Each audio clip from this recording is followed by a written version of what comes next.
Everyone recognizes that entertainer song. We will get started in a little bit. And welcome to some new folks. I see some new names popping up in the live stream chat. Cool.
Well, good morning, everybody. Good to have you here on a Tuesday morning, I believe it is. And I'm going to go down and just say some quick hellos to the folks that are in the live chat right now. And it looks like we have some new names that are in there. So I'll see if I can greet them as well. Susie, wow, Susie was busy.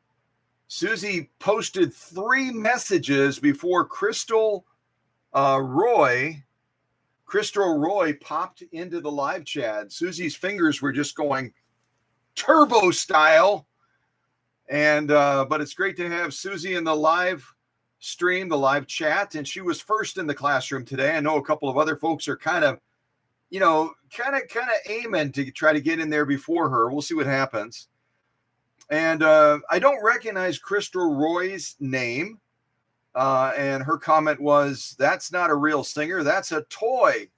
Lots of laughs. And I get the perspective when it comes to these contemporary machines, especially the ones that Singer marketed especially the ones that Singer marketed as heavy duty. And that's why in the title I put, is the 4411 truly heavy duty or not? And how do we define heavy duty when it comes to sewing machines? What do they have to be able to sew to be heavy duty? Because I'll tell you one thing, when it comes to, wow, someone's after me. When it comes to heavy duty, it can be defined a lot of ways.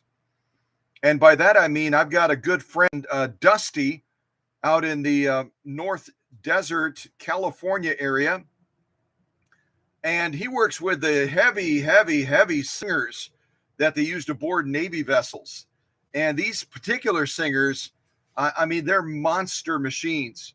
And they can sew through 14, 16, 18 ounces of leather like it's a hot knife going through butter. And so I know when I first met Dusty, before we became friends, and he got a little flavor of the channel here and the machines that I work with. He says, those are the baby machines. Those are the lightweight machines. And he's even talking about Singer 201-2s, 1591s, and some of the other machines that we would think have quite a bit of strength and gusto.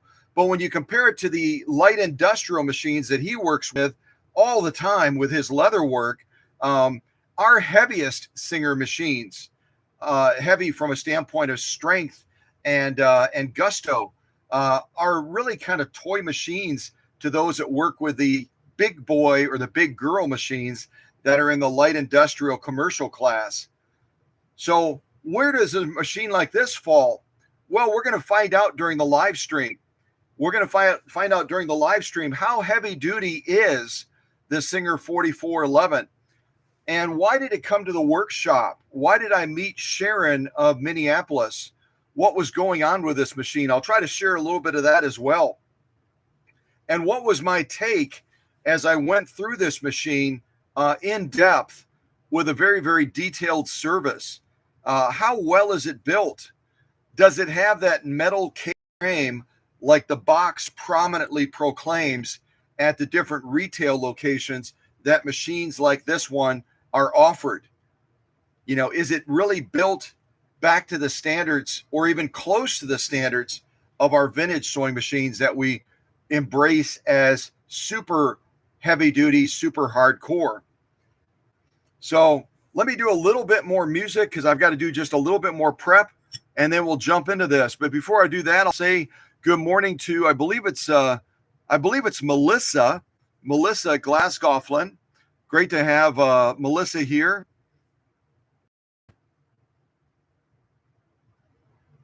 I was just reading another one of Crystal Roy's comments. And all I'll say is this, as I kind of give a perspective of this 4411 today in the live stream, all I ask is that if you've got a certain strong feeling about any machine, there are some people that have little or no regard for Husqvarna Viking machines, believe it or not. Even the vintage ones, there are some people that are not fond of the Husqvarna Viking machines. Some don't like Berninas. Some don't like Genomis. Some don't like Elnas for whatever reason. Some don't like Singer of any era, period. Be respectful. Be respectful when you're in the live stream as far as the comments that you make, the remarks that you make, because this live stream is not about you. This live stream is not about me. This live stream is about Sharon and her investment in a Singer heavy duty 4411 model and what I was able to bring to the table to get it back into a good working condition after it had a catastrophic failure. So keep that in mind as you comment, please, that this belongs to one of my customers. And just as if I were presenting one of your machines on this channel, I would expect the audience to be respectful of the machine that you invested in, because it's your machine. And you obviously felt a positive drive towards investing in that machine, whatever it is, contemporary, vintage, antique, or anywhere in between that spectrum. So keep that in mind if you would. Be respectful, have fun, and get to know some new people that are part of the Cow Country family, okay?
I should finish down the list too, so I don't exclude anybody. Good morning to Shirley. Always good to have Shirley here as well in the live stream.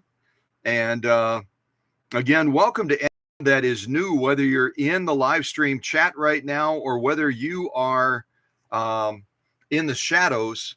We're delighted to have you here. We love expanding the family, and the family, whether or not you know, the family continues to grow with Cow Country. We have family members now. If you didn't know this, we have family members now in 120 countries worldwide. And we oftentimes will have our international family members join us during a live stream, probably more on Saturdays than on Tuesdays. But we're honored to have each and every one of you here. We're really fortunate because all of you bring different knowledge, you bring different gifts, you bring different talents. You've done different sewing projects, some of which maybe some of us have never tried before. And so I encourage you to step forward and share your knowledge with us. We have a saying at Cow Country, and I'll let somebody type it in the live chat to finish what I'm saying. But my saying is, sometimes a teacher, always, and somebody type the word in that I'm not saying, if you would. Also, good morning to Candido from the great state of New York. Great to have Candido here as well. And certainly Rachel closely by his side. Great to have Teresa and Tim here as well from Thorpe, Wisconsin. And wonderful to have, let me see if we have anyone else. I'm just scrolling. My screen sometimes does a skipping thing sometimes, so I hope I'm not missing anything. Always a student, exactly. Teresa, I think, was the first one to reply. And what does that imply? I'll give it to you. I'll give it to you in the form of a quote. Some of you don't know this, but when I was in high school, college, all of that kind of thing, I loved quotations. And when I was working in the business world, before I started working on sewing machines, I would use quotes all the time as teaching points. And one of the things that I oftentimes would bring to the table when I was consulting, I would go out to different places in healthcare, and I would have to help people relearn what they were doing because it wasn't right. And some of them thought that they had all the answers, the doctors, the nurses, and some of those other big shots. And so I would always approach them with a quote at some point by Aristotle. And if you've never heard of Aristotle, you can Google it. Most people have heard of Aristotle, thought to be one of the smartest persons that ever walked the earth. And he said, the truly wise person realizes their intelligence is a drop of water their ignorance an ocean. I'll say it one more time. The truly wise person realizes their intelligence is a drop of water, their ignorance an ocean. So no matter how much we think we know, no matter how much some of you think I know, I'm still a student. And I demonstrate that and try to demonstrate that through these live streams that I'm still learning too. I've been doing this for over 2 decades. I've serviced thousands of machines worldwide. And I've even gotten the notoriety of getting a machine accepted to the Smithsonian. That's a big deal. But I'm still learning. And I learn from all of you. So take advantage of sharing your knowledge as a fellow student and a fellow teacher during these live streams. And we'll be better because of it, right? Yeah, I think so.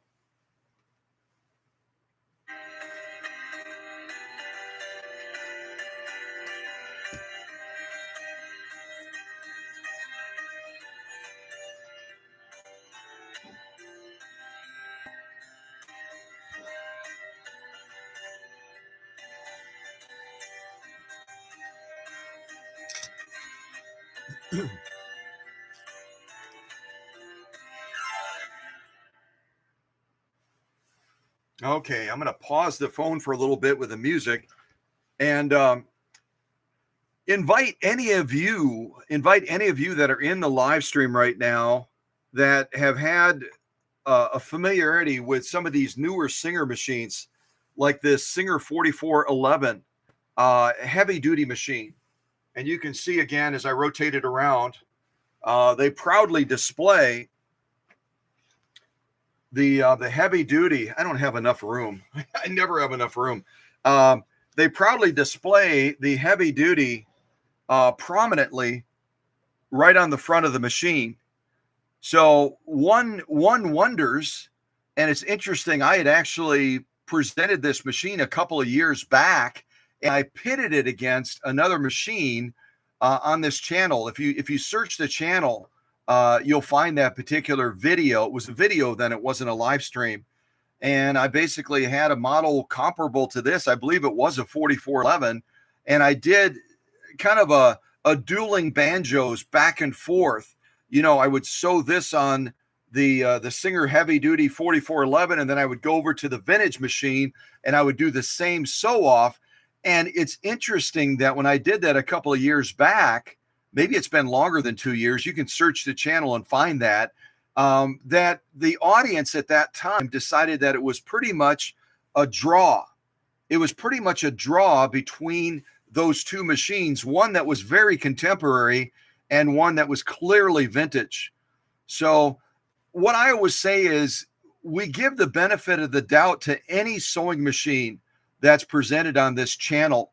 And that's because, and I say it all the time, any machine has the capacity for what? Type it in the live chat. Any sewing machine has the capacity for what? And I'll give you a big hint. The word starts with the letter G. The letter G. Any machine has the capacity for what? You know this. All of you know this one.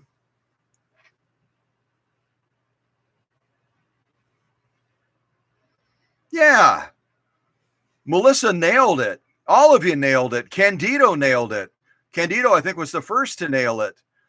And then Melissa, and then Shirley, and then Alex, one of our newest leadership team members out in California. Good morning to Alex and his family. Greatness, greatness.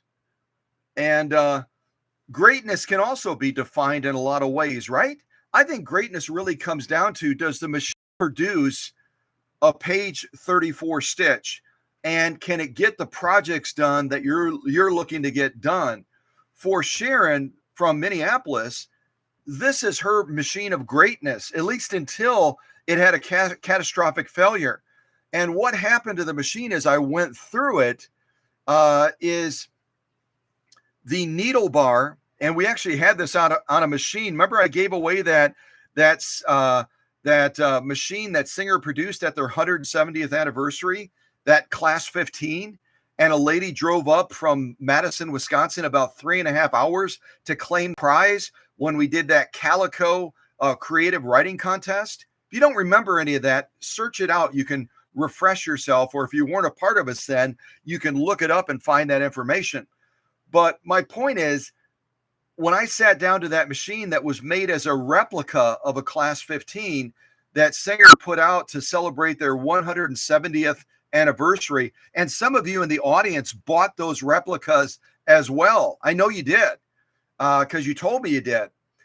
But what I discovered in that live stream, or that premiere, whatever it was back then, is that even though that Class 15 machine that Singer rolled out, that really was quite a beauty, even though it looked just like our vintage machines, it wasn't built to that standard, because during that live stream, while the customer was there, or I should say when the winner was there, I broke the machine. I broke the machine because the needle bar assembly was not as strong as our traditional vintage ones. And that particular 170th anniversary machine was made in India. No offense to our friends in India. We have people that follow us on the channel and on Facebook from India as well. And they love sewing over there. If you didn't know that, their whole culture over in India is built around sewing and sewing machines and so on and so forth. So we certainly don't want to talk badly of the folks in India. They built a replica according to the standards and the specifications that the Singer Sewing Machine Company, which all of you know now is based in Japan and China, they built it to the specs. But when I pushed it like a traditional vintage machine, I ended up breaking part of the needle bar assembly, and I had to quickly repair it while the winner was there in the workshop. Talk about pressure and talk about embarrassing. And then I started a second live stream. Some of you remember this. I started a second live stream having just repaired the machine that this lady won.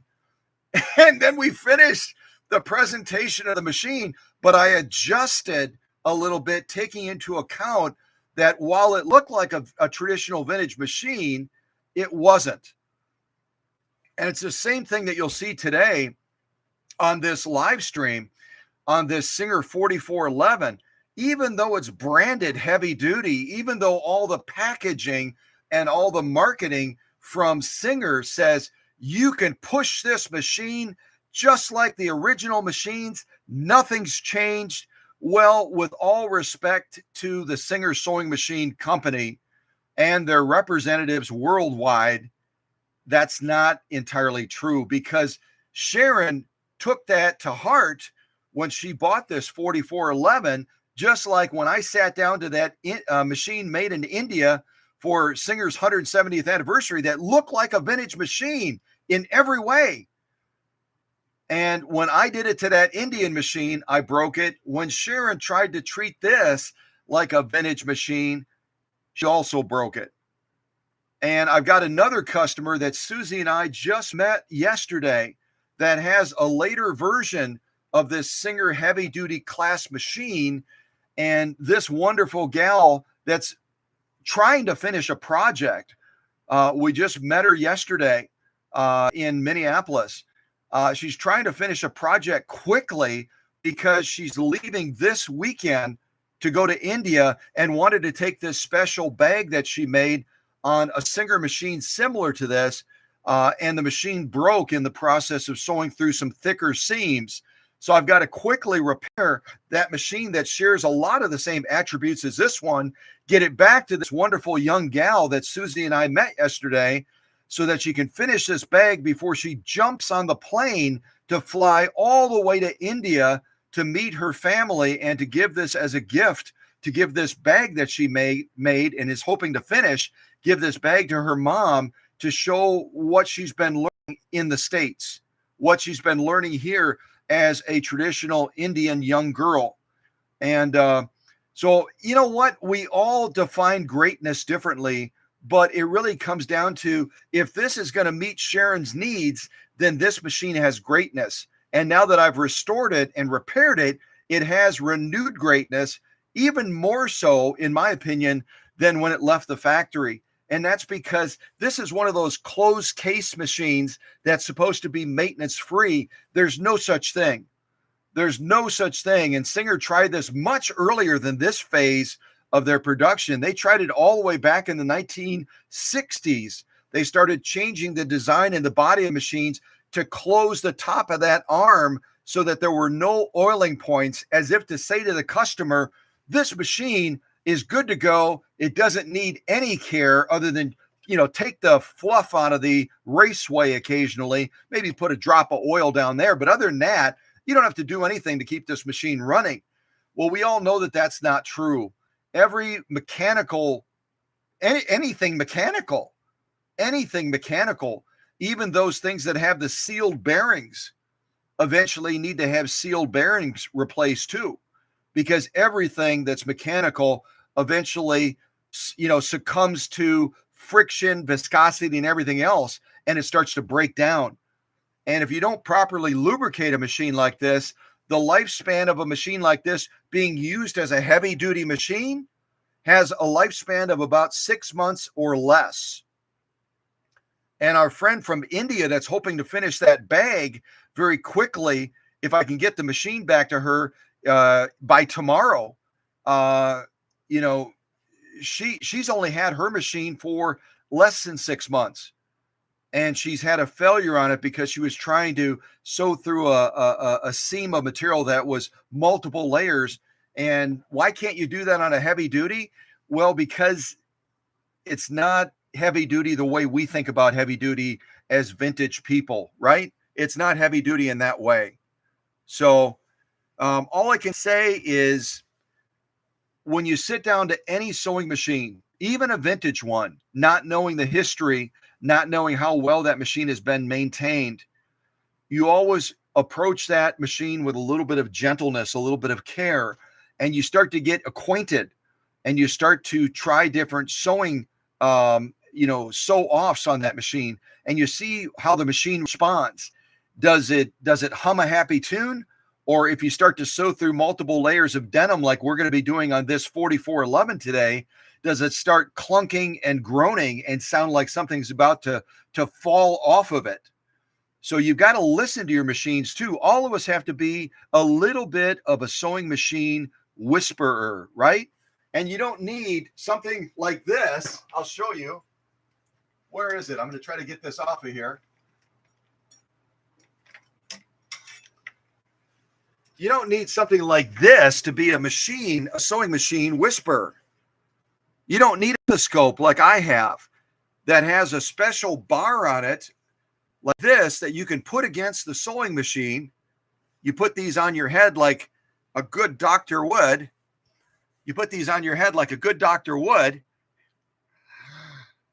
And then you start listening to that machine to try to pinpoint where that clanky sound is coming from. Because inevitably, if you can hear a clankiness on a sewing machine, it's typically a lubrication issue or an alignment issue. But more often than not, it's a lubrication issue, especially on machines that are not easy to service. You'll have gears that are clanking against each other, metal to metal, because there's no grease. There's no grease in between them, like Teresa and Tim's grease or Candido's grease.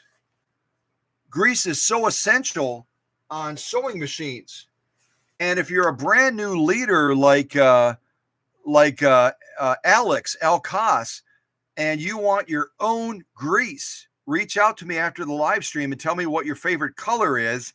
And if you're part of the leadership team, just like I did for Candido and Teresa and Susie, and I believe I also sent some out to Emma as well.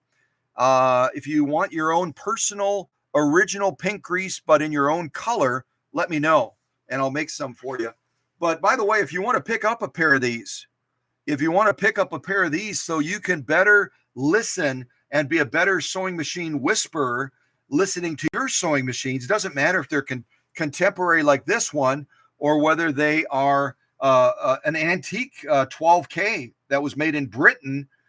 You can pick these up at Harbor Freight, and you can probably buy them on Amazon and a variety of other places. But I picked these up at Harbor Freight a number of years ago, and I use them all the time because you can start up a machine that sounds like it's clanky or it's got a sound that's really bugging you, and you'll put your ear near the machine and you'll try to listen.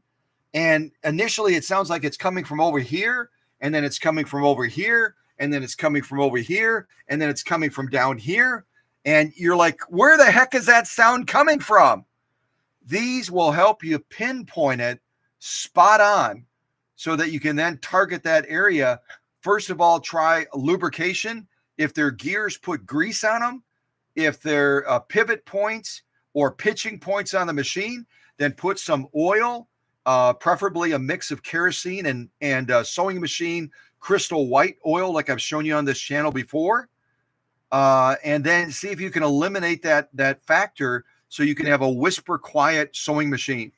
And you can get clankiness from any sewing machine. Doesn't matter if it's new, old, or antique. But you can pick these up at Harbor Freight for sure. Guess how much I paid for these? Guess how much I paid for these at Harbor Freight? Does anyone know what these cost at Harbor Freight? What do you think? $1 million? Ha ha! No, they weren't $1 million. Not even close. I'm just checking to make sure I said hello to everybody. It looks like I did. I think I said hello to everybody. Yeah. I'm scrolling and scrolling and scrolling. And yeah, I think I said good morning and greetings to everybody. So we're good to go. $7.99. Shirley, you are a deal maker. But Shirley, my dear, if you paid $7.99 for these, you paid too much, because I bought these at Harbor Freight for $5. $5. And they weren't even on sale. It wasn't like a wheel of a deal. They're in the automotive section because these are really used by automotive people when they're listening to engines, big engines and diesel engines and everything else. Mechanics use these all the time. And we like to be mechanics on our own sewing machines, don't we? We like to be mechanics on our own sewing machines. So you can get a pair of these at Harbor Freight, or if you can find them elsewhere. Just realize this, that from Harbor Freight, I think, are built really well. I use them all the time, and they haven't had any issues. You can find nearly identical things. I'll show you real quick. You can find nearly identical things that other people are making now, like these. I'll just show these to you real quick. Does anyone know what these are? What are these for? Any of you that are mechanically inclined, what in heaven's name do you do with these things? And these are two different brands made by two different companies. But they almost look identical, don't they? They almost look identical. Claps. What is a clap, Shirley? Explain what a clap is, dear. Clamps. No. They're not clamps. These are actually, and I'll actually demonstrate for you.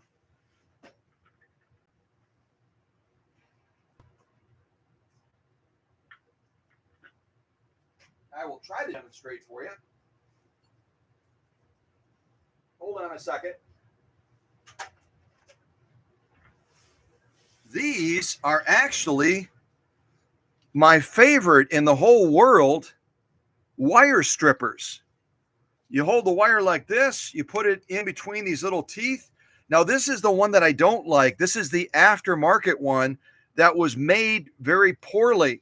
And sometimes it works, sometimes it doesn't. But you just pinch them in between like that, and then you squeeze the trigger, and it strips the wire beautifully. So you can rewire something. Getting the plastic thing off is the hardest part. You can strip wire off very, very quickly. But this pair, even though kind of like that machine that was made in India for Singer back on the 170th anniversary, this one looks identical to this, but this one I got at Harbor Freight, and it works so much better.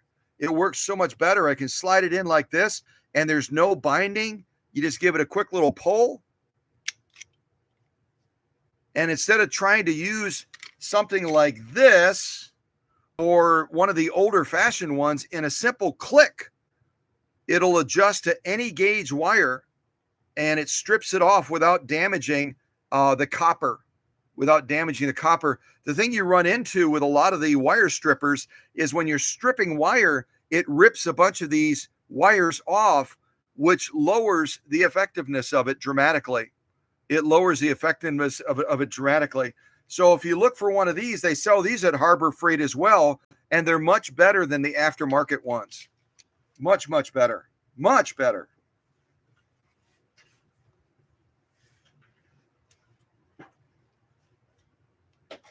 This is, I'll show you a difference here. This is the one that I grew up when I was helping my dad. A lot of people ask, how did you get into sewing machines? And I oftentimes say I used to spend some very, very chilly winter days out in the garage that was unheated with my dad, working on our cars, working on families' cars, working on friends' cars. And occasionally we would have to do some wiring in the cars. And this was the type of wire stripper that my dad would use. And my dad was a master mechanic, and I learned from him how to use my hands and how to be intuitive about mechanical things.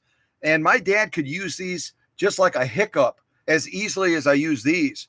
But whenever I tried to strip wires with these, you'd end up with about half of the copper wires ripped off. I would lose about 50%, and my dad would be able to use something like this and do it beautifully, you know, in the master's hand, and wouldn't have any issues. But when I discovered these, and if you haven't tried this type of wire stripper before, go by Harbor Freight or, you know, check Amazon, see if they offer something like this. The most brilliant design for stripping wires when you're rewiring motors or rewiring lights on sewing machines, whatever rewiring you're doing. Maybe you're working on a project in your home. These are so, so nice. And I hang on to these because they were Dad's, but I really don't use them anymore.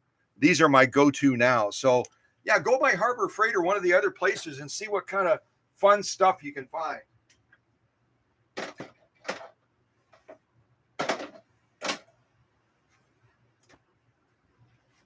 All right, we're going to get started just in a little bit here. I saw there was or I shouldn't say saw. I heard there was a text message that came in, so I need to check that real quick. Just bear with me for a second. I will try to do this quickly. In the meantime, just visit with each other, and you can talk about your next shopping trip of going to Harbor Freight or one of the other fun places that people love shopping at, right?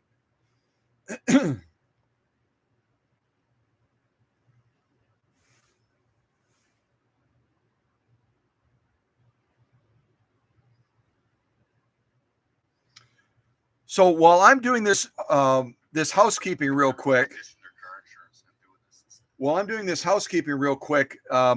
let me invite you to either do some research or guess two questions about this contemporary model 4411. Number one, what size motor does it use? What size motor is in Sharon's 4411? Does this machine have the capacity to drop the feed dogs? I'll start with those two questions. Oh, and another question.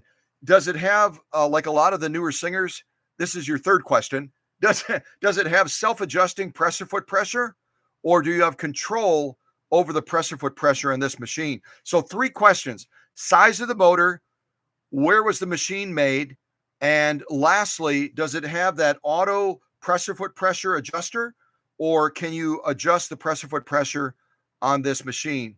Did I say feed dogs as well? Shirley says I did. Yeah, do the feed dogs drop on this machine? You may be surprised what the answer is. And if one of the leaders would please recapture the questions that I just asked, because if I go muddle brain and I forget the questions, then I'll end up answering part of them, but not all of them. So type all of the questions that I just asked, if you would, in the live chat. One of you do it, please. Size of the motor, where was the machine made? Can you adjust the presser foot pressure? do the feed dogs drop on this machine? I've got 4 questions. If one of the leadership team members would capture those questions and put them in the live chat, please. Please, please, please.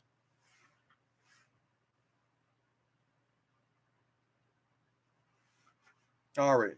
Oh, I got more than one text message. Jiminy crickets.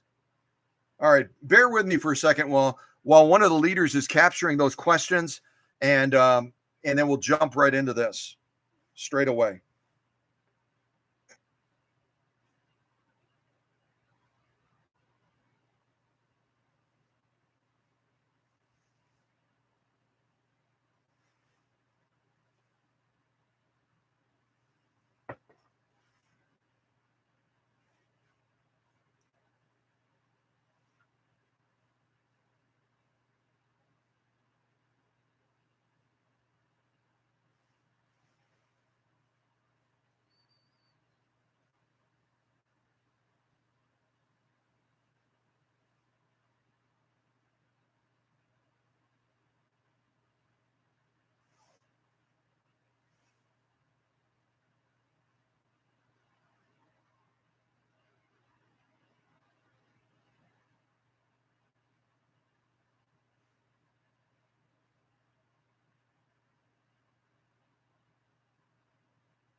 I just got another text message.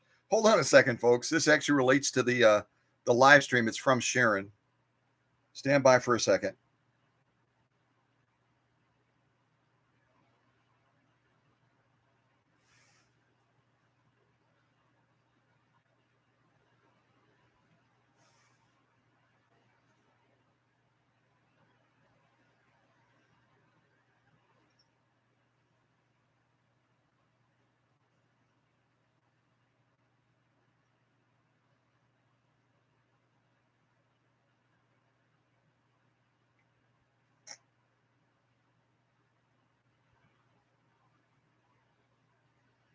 Oh, interesting. Okay, one of these text messages, it didn't pop in right away, but Rachel, Candido's wife, out in New York. You remember recently, we all had Rachel in thought and prayer because she was going through serious surgery, and she's doing very well now. And Candido just of Rachel's sewing machine. Let me show it to you.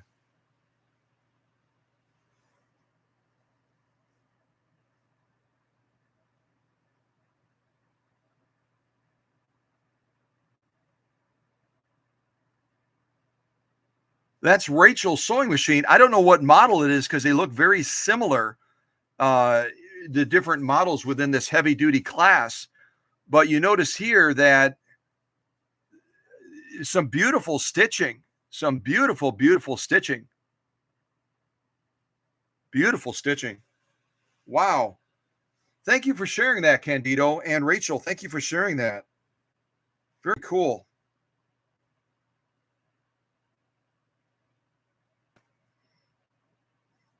Okay, let's get into this. Let's get into this. Let's get into this Singer heavy duty. Okay, so the answers are, and this will surprise because I saw some of the people typing in comments. Oh, I have to say good morning to Bill from Minnesota as well. Great to have Bill here and his daughter Lisa and their puppy Nora. Nora, right? Remember Nora? I actually posted Nora's picture on Facebook many, many, many moons ago. So let me see what some of the answers are. Shirley writes, pointer, tension is adjustable. I actually, Shirley, I'd asked about presser foot pressure, dear, but maybe you meant presser foot pressure is adjustable. Teresa's saying 0.75 made in Taiwan. Yes, to the feed dogs dropping. No to adjusting presser foot pressure. Just guessing. is what Teresa just said. So Teresa's typing some of the questions. I appreciate that, dear.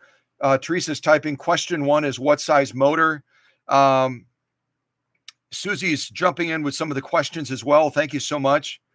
Where was the machine made? Where was the machine made? Both ladies are kind of covering the bases there, which I appreciate. Susie got the last 2. Then we have Kathy E. I don't recognize Kathy E's, but if Kathy's been a part of the live stream before, please forgive me, Kathy, if I'm greeting you as a new person and you're not. But Kathy E has 2 of them. They are not heavy duty, but they are nice machines, is what Kathy writes. And again, I think that's a fair statement. Like I said earlier in the live stream, if you weren't here, I said, remember, this is one of my customers' machines, and they felt good enough about investing in the machine. So just be kind and be thoughtful in your remarks. And I think Kathy E is totally correct in saying they're not necessarily heavy duty in the way that we think about heavy duty, are they? Also, good morning to Joelle Watkins out in California. Is it Baker's, California? Bakersfield, California? Forgive me. I know it's Baker's something. Whenever I think of Joelle, I think of bread. Is that weird? That's weird, right? But I know that Joelle and her mom live out in California, just like Alex and a number of our other followers. And it's great to have all of you here. Also, I see another new name, Ash G. It's great to have Ash G here. And she says, hello, sewing friends. We have a number of new folks here today, and that's really a blessing, isn't it? I love having new folks join us. And if you're new to Cow Country, welcome.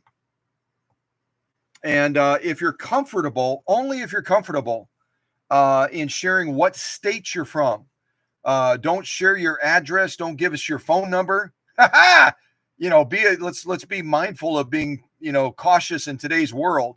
But if you want to share what state you're from, that would be awesome. That would be super awesome.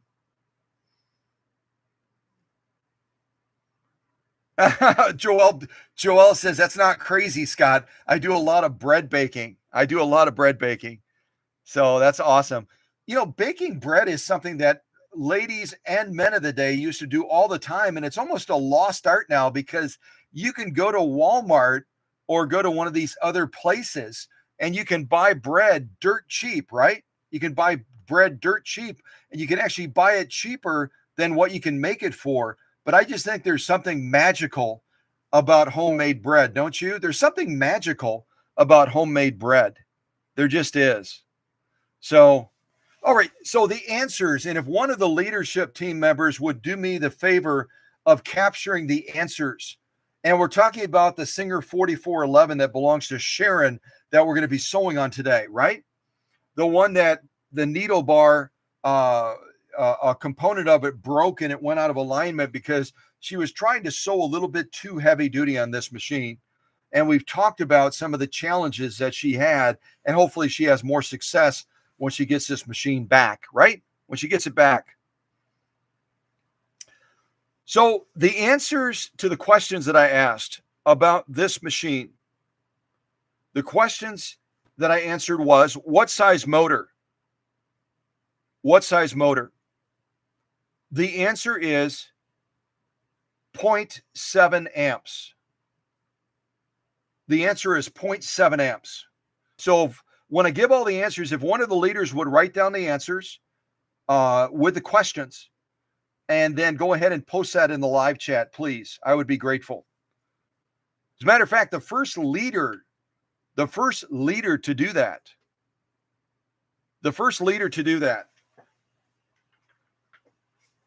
with the exception of Susie,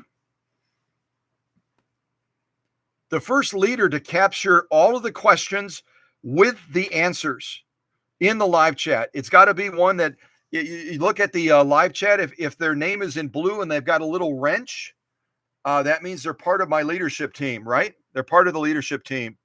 So if the first leader, with the exception of Susie, because Susie, I already gave her a pair of these. She won a pair, I should say. She won a pair of these a long time ago, and she loves them.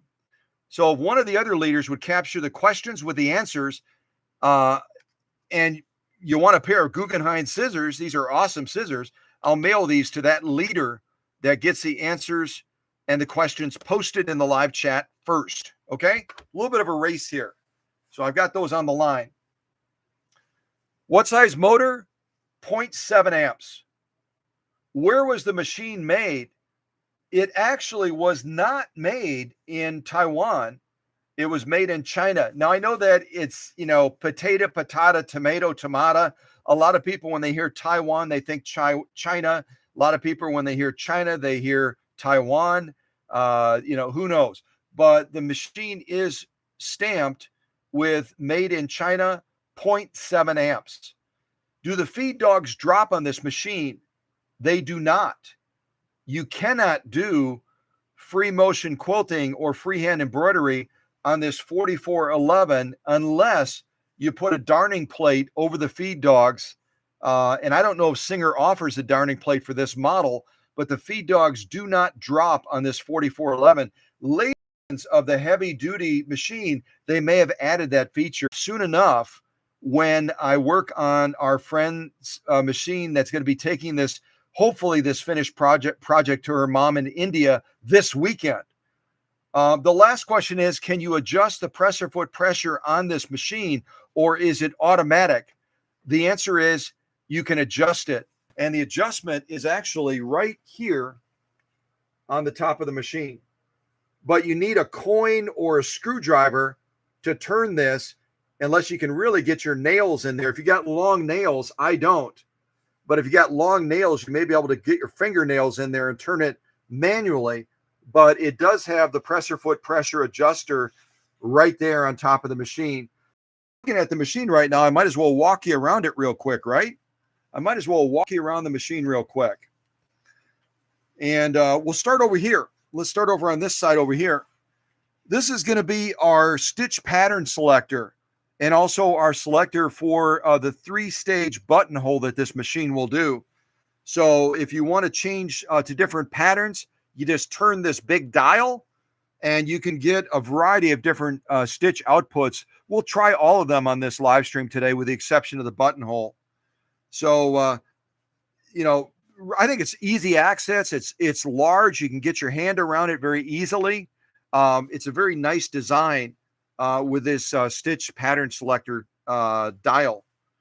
And then you've got our stitch length right here.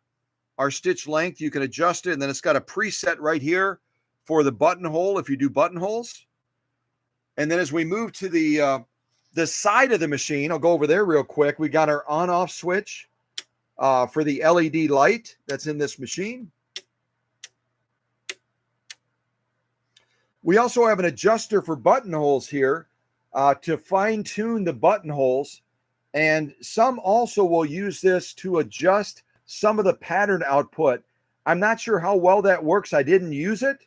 But if the book says you can use this to not only adjust buttonholes, but also any of the stitches that have needle swing, then go ahead and give it a go and see what you think. This has an automatic clutch disengagement when you move this over to wind a bobbin. So you don't have to disengage anything over here. You just push this over and automatically that clutch is going to be disengaged on this machine.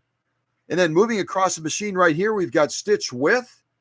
If you want to do a straight stitch, you leave it on 0, or you can dial it over to the stitch width that you desire.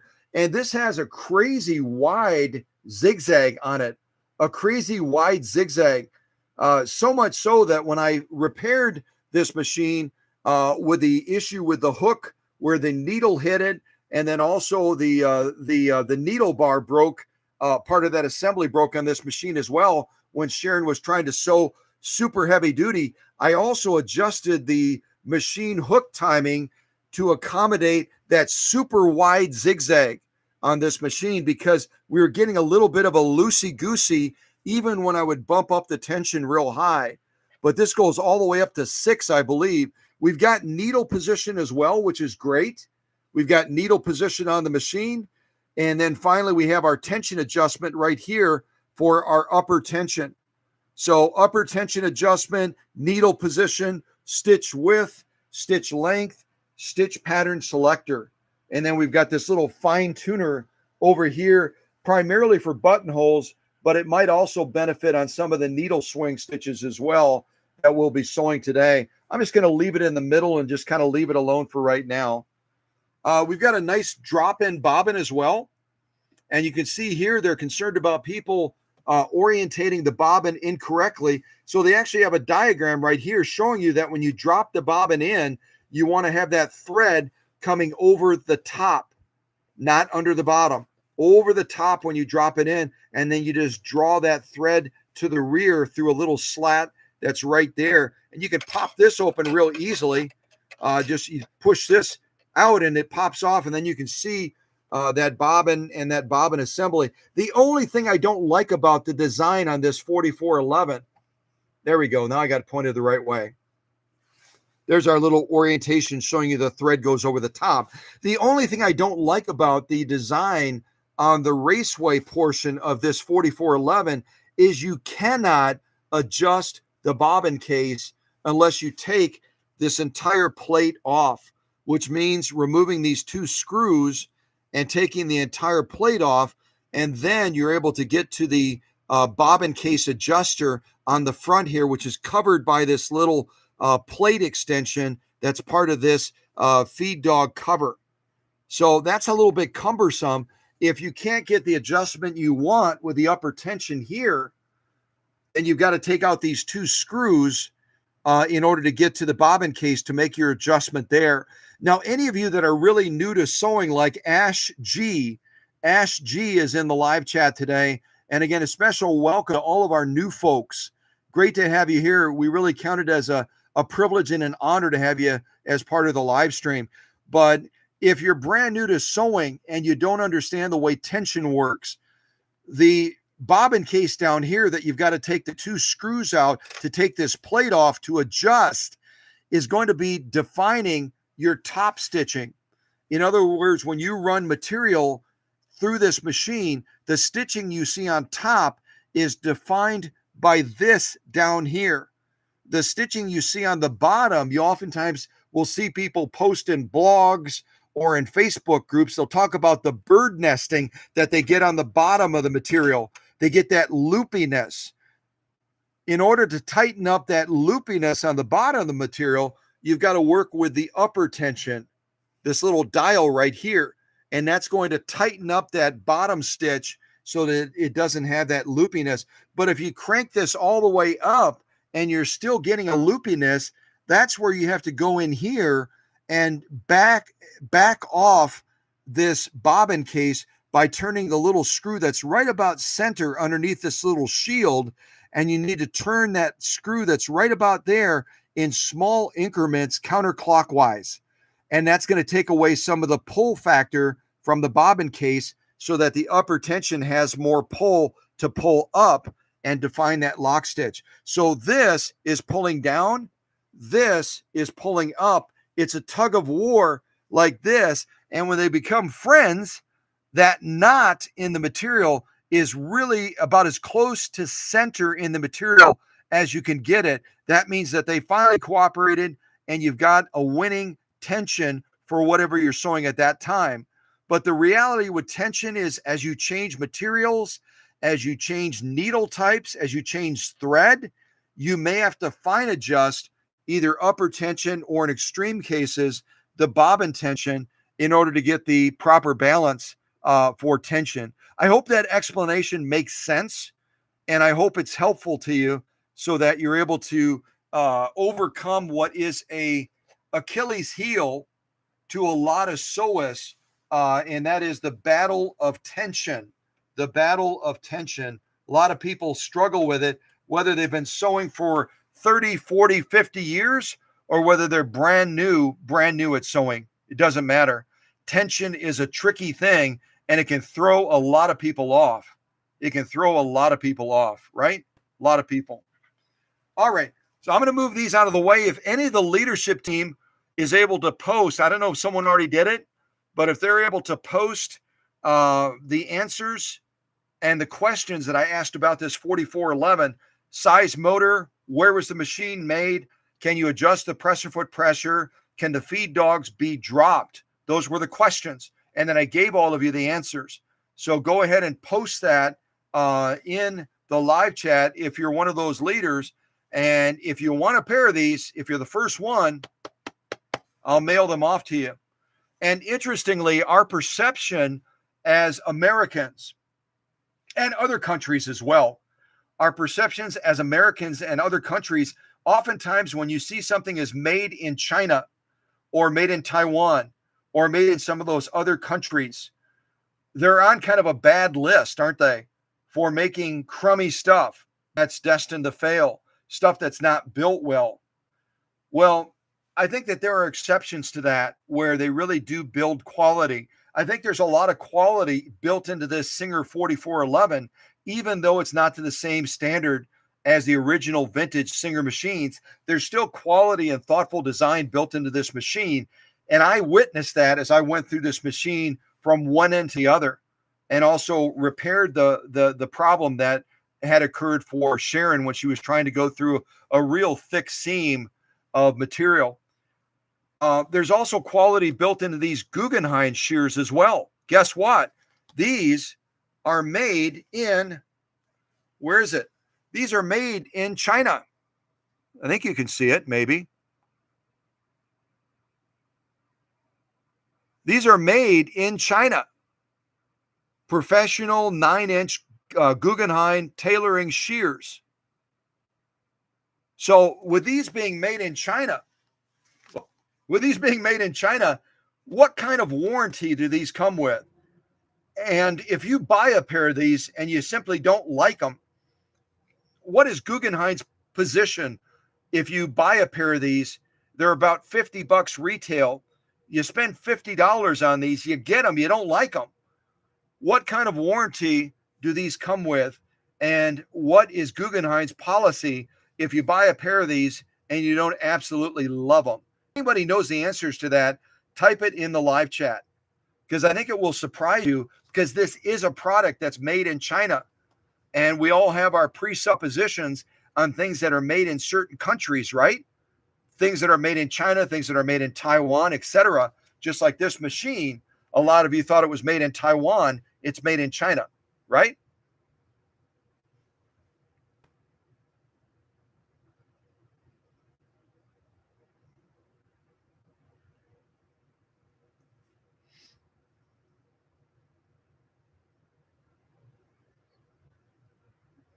Ashley is saying she had a bobbin run out. I've got a couple of funny things I posted on Facebook about that. One is a squirrel with its arms up in the air, and it goes, "I just threaded the bobbin in the machine correctly." I'll repost it on Facebook again soon.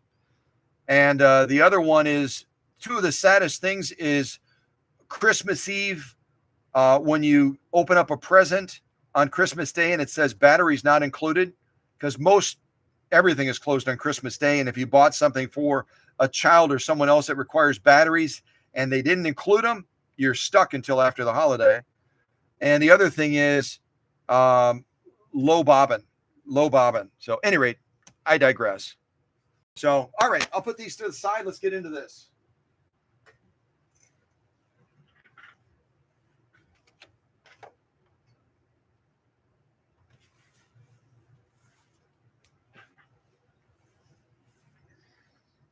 So the sew-offs I'm going to be doing on this 4411 today, I'm going to be sewing 100% cotton with a stiffener. I've got a little bit of a stiffener in there.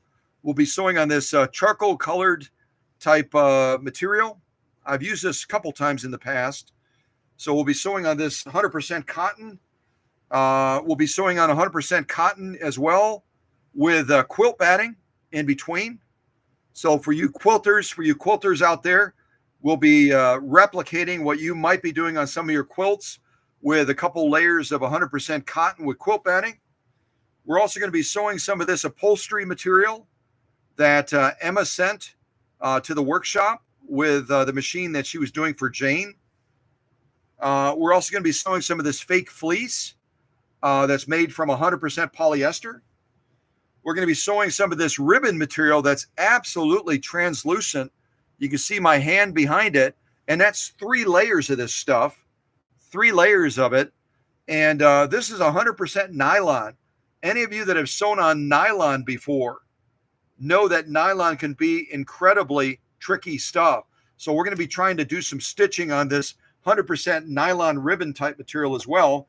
We're going to be sewing denim. We're going to be sewing satin, 100% satin. We're going to be sewing nylon or vinyl. Sorry. We're going to be sewing vinyl. We're going to be sewing 2 layers of vinyl. We're going to be sewing this outdoor material. We're going to be sewing canvas. We've got canvas as well that we'll be sewing. Let's see. I've got my little stack growing here. I've got some of this material as well. We're going to be sewing this, and this material, it came off of this sample. This is 55% recycled nylon and 45% polyester. So you've got a high concentration of nylon and polyester. Tricky stuff to sew. It's an upholstery material, and we'll be sewing through 2 layers of this. I've done as much as 4 layers, but again, I'm adjusting because of the makeup and the design of this machine being classed as heavy duty. But I don't want to do harm to it. One of our principles as sewists and mechanics on machines is we do no harm. So we push a machine, but we don't want to break a machine, right? We don't want to break a machine. I've got some of this Amazon packing parchment paper. I think I have 14 layers here. I've got Italian leather as well. And then I've got genuine cowhide. So I think that's a real fair representation to really, truly put this machine through the paces today without doing harm.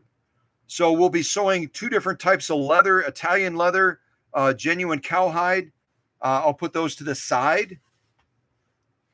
We're going to be sewing probably some Amazon packing parchment paper, upholstery material, outdoor material, vinyl, satin, denim, nylon, polyester made to look like fleece, upholstery material, different types of cotton, and then also canvas material as well. If this isn't considered a fair testing of this 4411, then I don't know what is. Actually, I left out the leather as well. This is what we're going to try to, oops, I left this out too. This is what we're going to try to run this machine through today to reinforce the fact that while it might not be heavy duty as we would define it from a vintage standpoint, it is able to handle a wide field of sew-offs effectively. At least that's that's our goal starting out. I'm hoping that it proves to be true. So as far as the Guggenheim shears, any of you that typed in the live chat, and I want to give you credit. So if you nailed it, then please let me know that. But if any of you said, if you buy a pair of these Guggenheim shears, and they do have coupons available where you can get them at half off. But if you buy a pair of these and you get them at your house and you try them in your sewing area and you just don't like them, maybe because of the color, maybe because they smell funny, I don't know. But whether you don't like them because of the color, they smell funny, or you tried to cut a patio block and it won't cut a patio block, what's up with that? Whatever the reason you don't like them, Guggenheim doesn't care. If you contact them and you say, I don't like them, they will tell you, I am so sorry that you don't like them. Lots of other people love them. You keep our shears free of charge, and we will refund the full purchase price, no questions asked. That's how much they believe in this product. You buy them, you don't like them. And I hope people don't take advantage of that kindness that Guggenheim offers. I hope people aren't taking advantage of it and they really love the shears, but they want to get their money back. That's not cool. I hope that people are not doing that. But If you are, shame on you. Stop doing it. Yeah, stop doing it. But yeah, if you don't like them for whatever reason, they smell funny, the color doesn't look nice, whatever. They don't cut properly. Uh, you just call Guggenheim, you contact them, they give you a full refund, and they don't even want them back. They say just keep them. Maybe later you'll fall in love with them, like all of our other customers. Yeah, and so I mean, and yeah, whoever typed in lifetime warranty right there.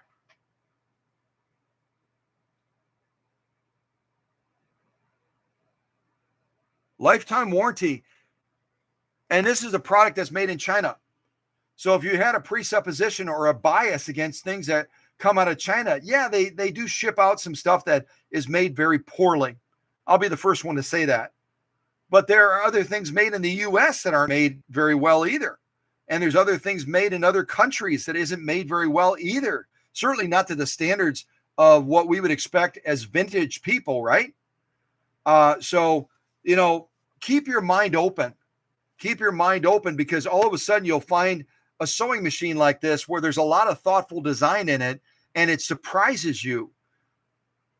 Again, Rachel and Candido, part of our leadership team out in New York, they've got a machine nearly identical to this, or maybe identical, and they love it. So you can find quality in the most surprising places sometimes if you keep your mind open, right? Keep your mind open, and you'll be surprised and discover a great machine like a 4411 that will be able to do a lot of the things for you. Maybe not everything, but that's why we have multiple machines, right? How many sewing machines is enough? Somebody type it in the live chat. How many sewing machines is enough? And think of John F. Kennedy or some of the other big shots that used to have this saying. Yeah. So lifetime warranty, you buy these, you don't like them, they smell funny. Nope, it smells fine. It smells funny. It doesn't look nice. It doesn't go with your decor in your home. Whatever reason, they'll refund your money and tell you to keep these shears. So that's a lot of confidence, in my opinion. That's a company that knows they're building a quality product to quality standards, and they can stand behind it, right? They can stand behind it in a major way. Oh, really? Teresa won the scissors. So here's my deal for Teresa and Tim from Thorpe, Wisconsin. The next time that Susie and I are traveling down to the paint shop near Oshkosh, Wisconsin, south of Appleton, the next time that we're traveling to the paint shop to work on some projects, we will bring these along. And we will meet you for breakfast at the Torpedo in Thorpe, Wisconsin, and I will present these to you. And if it's okay, we'll take a picture of the two of us together, and you're holding your Guggenheim shears. Now, the only thing is, Tim and you have to work out a plan so that it doesn't create strife in your relationship, because I'm only going to give you one pair, so you're going to have to find a way to share. So if any of you in the live chat right now or in the audience are parents or have parenting skills and have taught children how to share, because when it comes to sewing stuff, we can act a little bit like kids, can't we? You'll see all the things. Don't dare try cutting anything other than fabric with my fabric scissors. And there's a number of other little things like that as well. So we don't want to create strife in the relationship between Teresa and Tim. So if anyone has any advice to give them, give it now. Save a great relationship. They're a beautiful, beautiful couple, and we don't want to create any strife in the relationship, because they're only going to have one pair of these, and they're going to have to learn to share. Learn to share, for goodness sakes. Yeah. Ha-ha. Learn to share.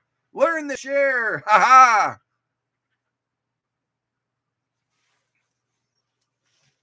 All right, so let's get into this. I'm going to open my little Diet Coke, and we're going to start putting this 4411 to the test. And the goal is to demonstrate the greatness of the machine without me breaking it. Y'all keep reminding me when I talk about, should we do 4 layers or 6 layers? Reel me in a little bit. Reel me in so that I don't break Sharon's machine. Her husband's going to meet me today to pick it up because she's got some projects that are pending And if I'm demonstrating her machine on this live stream and I break it, she's not going to be happy. She won't be happy. Yeah. Oh, that hits the spot. Does anyone else drink Diet Coke in the morning, or am I the only one in the world that drinks Diet Coke? I think I'm the only one. Maybe. I don't know. All right. So let's do this. Let's start with some cotton. Shall we do that? And then in a little bit, I'll invite your input. Oh, I didn't tell you about the setup. So the setup today is a little bit different. The setup today, I'm using this needle. Has anyone ever tried these needles before? Has anyone tried these needles before? We're going to be trying this stick needle embroidery needle today. A stick needle embroidery needle. And I'm using only a size 75/11 because that's what the customer had in the machine when it broke. So if anyone's tried these stick needle embroidery needles, I got these from Susie. If anyone's tried these and you got stories to tell about them, share those stories. We want to hear all your stories. Or if you got tricks on how to use them or anything at all, or anything interesting, share about these needles. So that's the needle we're going to use today, 75/11.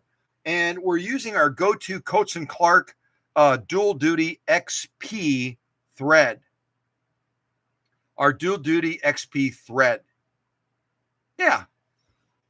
So that's our setup. And I already talked about the bobbin. When you put the bobbin in, the thread goes over the top. There's even a little diagram here that reminds you how to orientate the bobbin, which is really important. So the needle is going to go with the flat side to the rear. When you put the needle in, put the flat side to the rear, which tells you when that hook is spinning around like this, that hook is going to be passing by the back of the needle to grab that thread from the scarf, right? That thread is going to be grabbed from the scarf on the back side of the needle. So back, flat side to the back, bobbin with the thread over the top, which means as we're sewing, it's going to be turning counterclockwise, dropped in. And what else? What else do we have? Yeah, I think that's about it. So we'll do a straight stitch. We'll do that super wide zigzag. And then we'll jump into some other sewing on this machine as well. So I can adjust my presser foot right up here, depending on the level of the sewing that we're at. Right now, I've got some pretty good down pressure on there.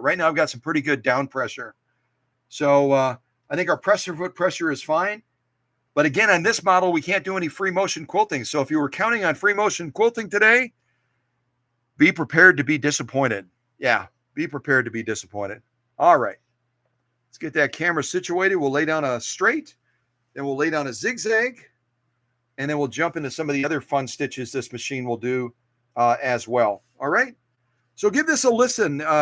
Again, the body of this machine, when they're marketing this machine, I'll just show you real quick. When they're marketing this machine as the heavy duty,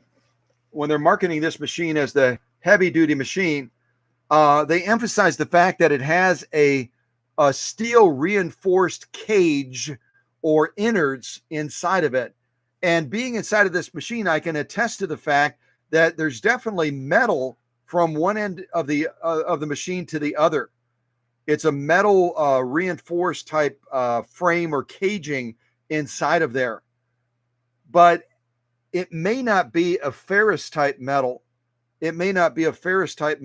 Just like this right here, this polished material right here that's made to look like some sort of a stainless steel or a metal. It doesn't get any magnetic response. The only magnetic response you get is from this plate right here. And then the magnet does stick to that. So I'm not getting any magnetic response from this decorative piece that's on there. I'm not really getting any magnetic response from here either. unless I go all the way to the take-up arm. Then I get a magnetic, whoops, then I get a magnetic response from that up here. Get a magnetic response from our tensioner for our bobbin winder. But I don't get a magnetic response from here. So either the plastic casing is super thick, or whatever metal they built that frame out of, that they have even on their packaging. They're really proud. Singer is very, very proud of that frame, that steel reinforced frame, to emphasize the fact that this machine is heavy duty. Whatever that metal is, I'm not getting a ferrous response from it. Nowhere on the machine. Yes to that. Aha! Our bobbin winder is definitely a ferrous metal. So what am I trying to emphasize by showing that? I'm trying to say that any company, it doesn't matter if it's Singer marketing a heavy duty machine, or Bernina, or Pfaff, or Husqvarna, it doesn't matter. They're all going to have their marketing framework on how they want to present the machine to the public, right? They're all going to have their marketing framework. So is it really important that I'm not getting a ferrous response when I know there's metal running through there? Probably not. But the way we gauge metal is oftentimes by putting a magnet to it. So I just wanted to show you that whatever metal they're using, whatever the alloys are, it does not respond to a magnet. So yeah, I'll probably get a nasty letter from Singer now. Count on me getting a nasty email or nasty letter from Singer saying, why did you do that? Why did you pull the magnet out? Why couldn't you just leave well enough alone? Just leave well enough alone, Scott. Okay? Yes, Mr. Singer. Yes, Mr. Singer. Haha. Nope. We're going to tell the truth on this channel. I'm going to tell the truth and give people a clear understanding of what's up, right? What's up? Yeah, okay. All right, here we go. Straight stitching. Here we go.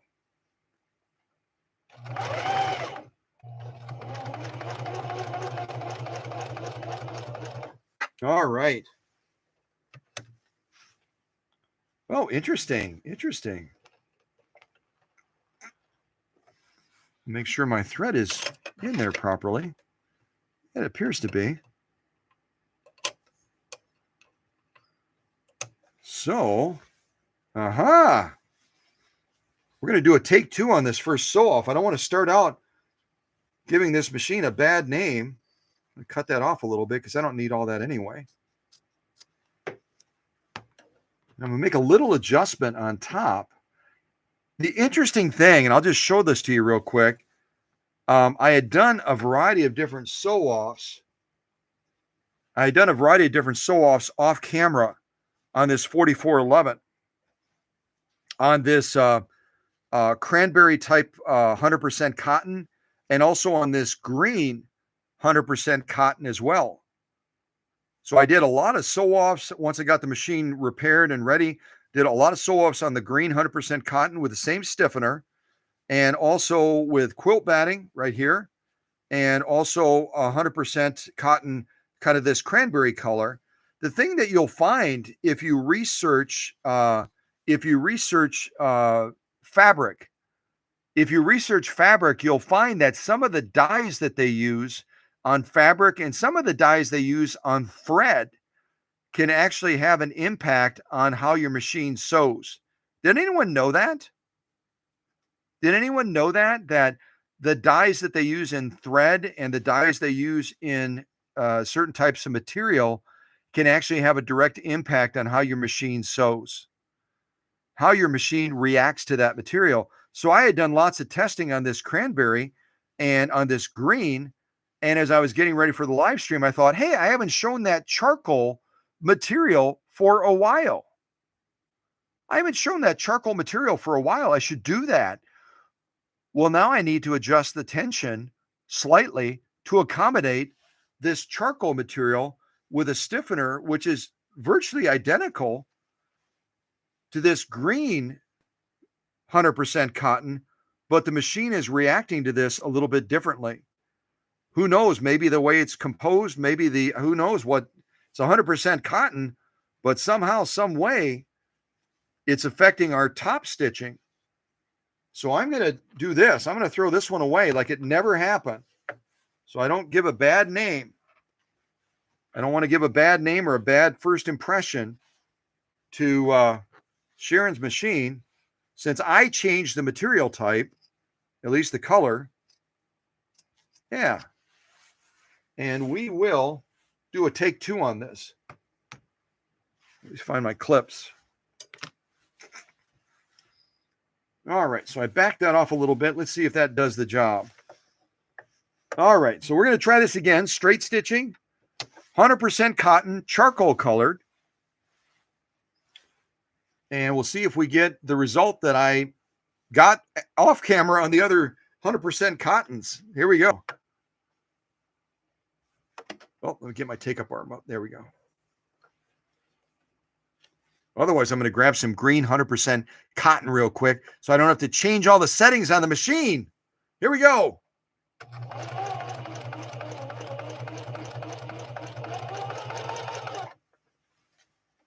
I am so close. I'm still not there. I might go to green material. This is so weird. The charcoal is just going, I don't like it. I don't like it. All right. Down to 5. Good gravy. All right, I'm going to try this again.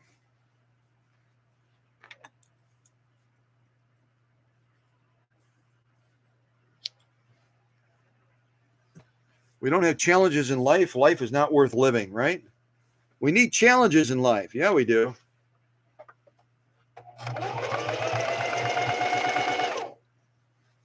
Now we're getting in the ballpark. That is so crazy, though. That's so utterly crazy that the color of that material would have an impact on it like that. I'm just going to check the threading of my bobbin one more time, too. I'll check the threading of the bobbin. I'm going to take this bobbin out. We've had those bobbins go rogue on us before. All right, here's my thread. Drop it in, thread over the top.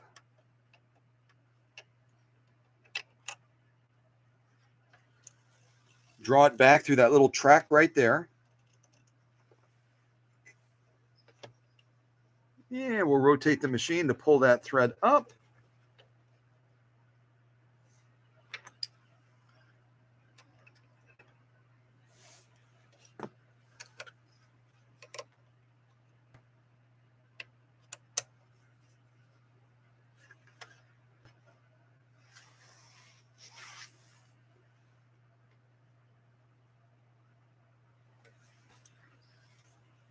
All right, starting over one last time here.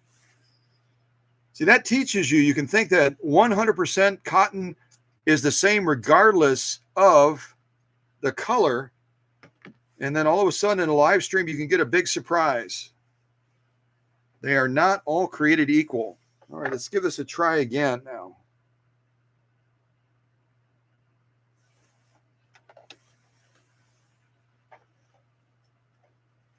All right, here we go. Take 3. There we go. So isn't that interesting? Isn't that interesting? I'm going to stop here as far as my adjustment, and we'll just go with this. But I had tested that green and that cranberry type 100% cotton. These all come from the fat quarters you can get from Walmart and Joann's and other places like that. I had calibrated the machine and everything to accommodate the green and the cranberry, and all of a sudden went to this charcoal, and it totally threw the tension off. It's right about where I want it, not 100% where I want it, but it's really close. So we're just going to march forward using this charcoal material, and then I may have to adjust the tension again when I get to some of the other materials. So let's do a zigzag now next to this straight stitch. Get that down. Get that adjusted. So the only thing I'm gonna adjust a couple of things for doing the zigzag now. I've got to adjust the width up here. I've got to adjust the setting on the pattern selector. Click it one over to the zigzag setting. I'm going to leave the length right where it is. And I'm going to take the width and go to the max, and it goes all the way up to 6, which I think is pretty doggone impressive. So we're going to try to lay down a zigzag now, and hopefully, I don't have to adjust the tension a dozen times on this either, because of the charcoal 100% cotton. Okay, so let me make sure I've got all my settings correct. I believe that I do. So now we're going to lay down a zigzag on this 100% cotton with a stiffener. All right, let me give this a go. Check, check. Everything is right. Yep. Okay.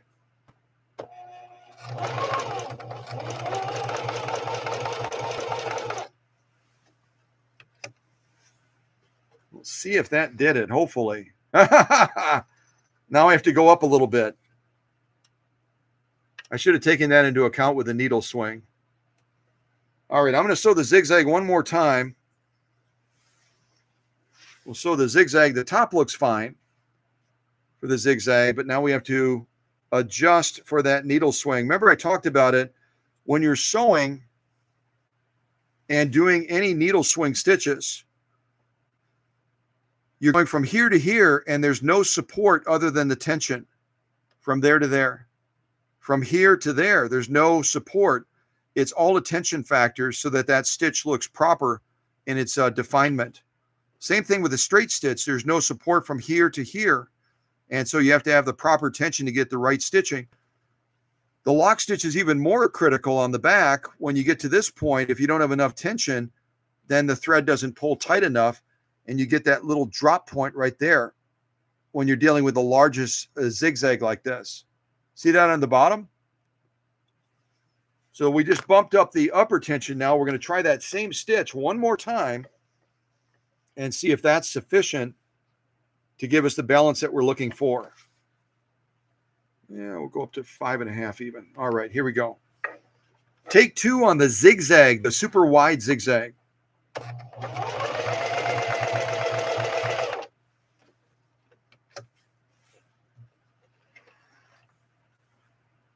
Yeah, right about there, right about there. So you can see the difference. We made a subtle adjustment. Here we had a drop, got a drop. See that little drop point where the thread isn't tight enough? We made that adjustment up to accommodate this super wide zigzag, and that's our second stitch row on the bottom there. So tension is a very delicate thing, and as we've learned in this live stream today, it can even be affected by the type of 100% cotton that you're sewing with. The type of 100% cotton you're sewing with can have a very, very big impact on the outcome that you get from that machine.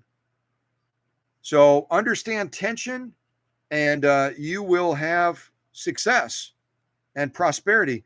And even with the adjustment we made, you can see if you look real close, there's one out of all of this, there's only one tiny little drop point right there on that one. You can see that.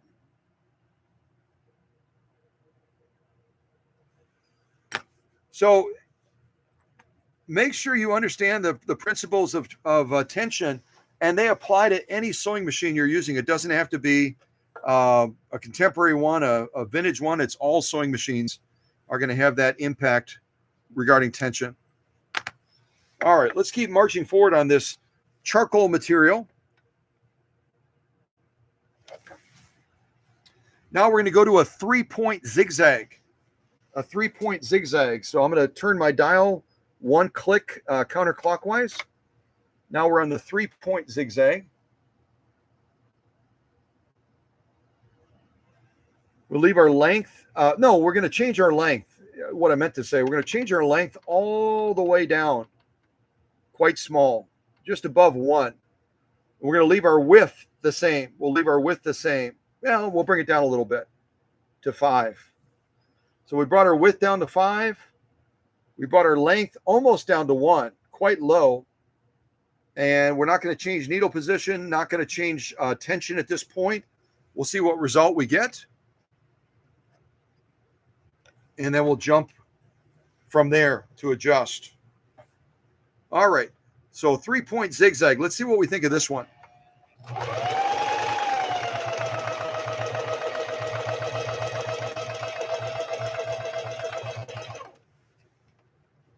Three-point zigzag. Yeah. It could even use just a little bit more pull-up on there. I'm going to adjust it up a little bit, but all in all, really quite good. I'll show it to you before I cut the threads. That's our top stitching there. You can see our top stitching has a little bit more definition with that 3-point if you look at it closely.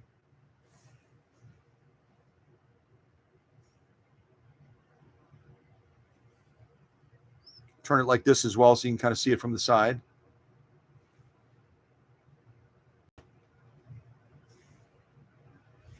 And then our lock stitch, all in all, it's really quite good, but we probably could even bump up that upper tension just a little bit more. So there's our 3-point zigzag. Let's move on to the next stitch now.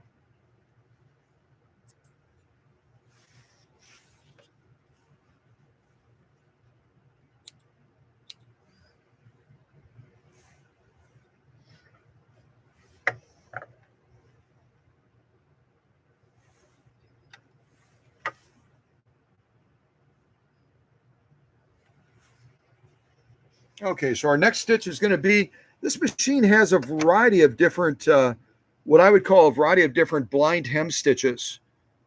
We've got this one, we've got that one, we've got that one. We'll see how they look different when we sew them, or how they differ from each other.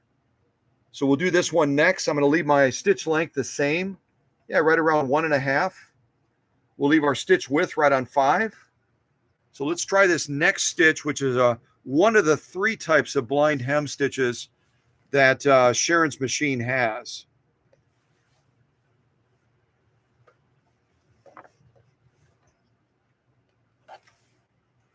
Okay, blind hem stitch number 1.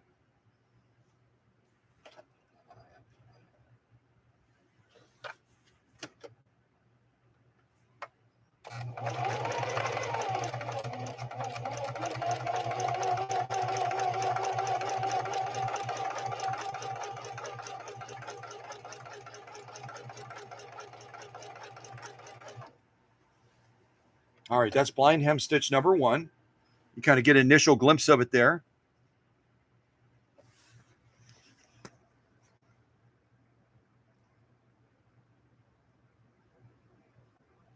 Now we're going to do blind hem stitch number 2, and then blind hem stitch number 3.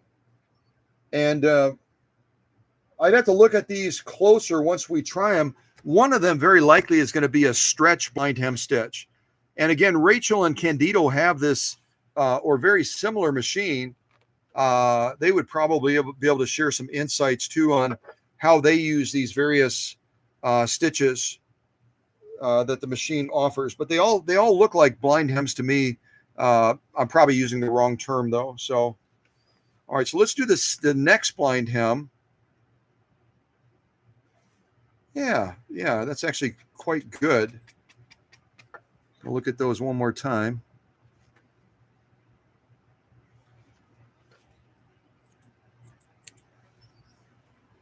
Let's do this next blind hem type stitch.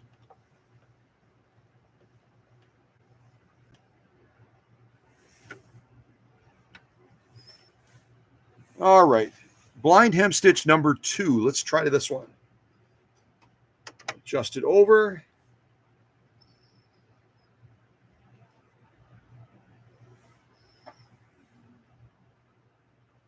All right, here we go.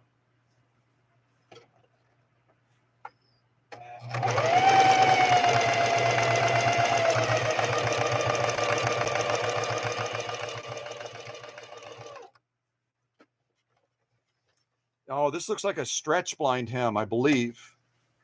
Take a look at this one. You see the first one we did, I guess that's maybe not even a blind hem, the first one we did. I called it a blind hem, but this is clearly a blind hem. It looks like it's a stretch with those gap points on there.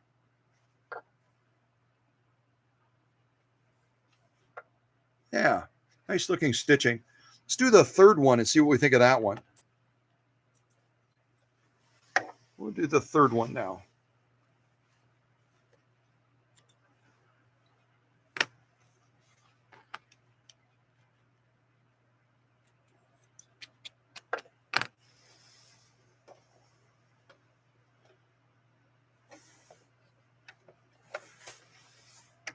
Okay, so here's the third in a series of what I'm calling blind hem. I know I'm right about this one. I might be wrong about that one, but this next one looks like a blind hem stitch as well. All right, here we go. Number 3. Let's see what we see this. Let's see what we think of this one.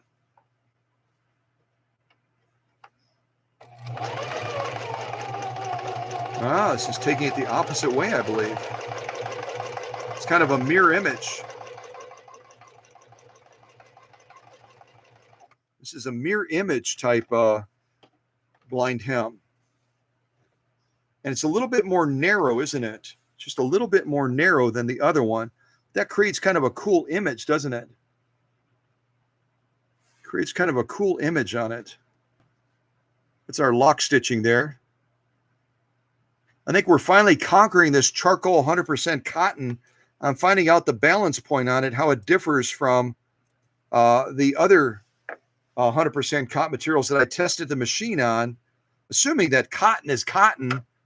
Well, I've learned a valuable lesson that depending on how the cotton is dyed, what type of dye is used on it, it can actually throw the balance off a little bit, can't I? There's our top stitching. No, I'm sorry, that's our lock stitching. Let me go back this way. This is our top stitching.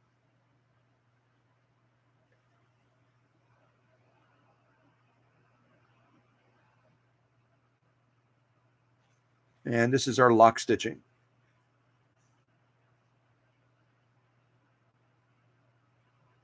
Yep. Tension is a big deal, isn't it? Tension is a big deal. All right, let me get that into place. I'm going to have to tighten it up or I'm going to run out of this charcoal stuff, which could be really a good thing. All right, now I'm going to do, I call it the mountain pattern. Turn it one more. We'll do this mountain pattern now. I'll give it just, I'll leave it on 5. We'll leave it on 1. We'll leave all the settings the same. We'll do this mountain style pattern now.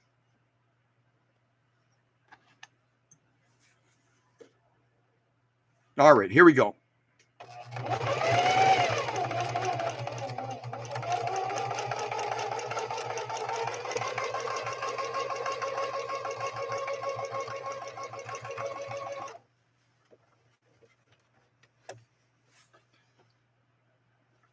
Ooh, that's a fun little loop that I got there. Maybe I should change this needle out, huh? We had the last live stream where we were having some of this issue, and it's because the needle got a barb on it. With all the sewing that I did off camera, maybe that's something I should do real quick. Let me change the needle out real quick. But this is the pattern we just did here. I'll show it to you, the mountain style pattern. We just had a little bit of a loopiness right there. Yeah, all in all, some really good looking stitching.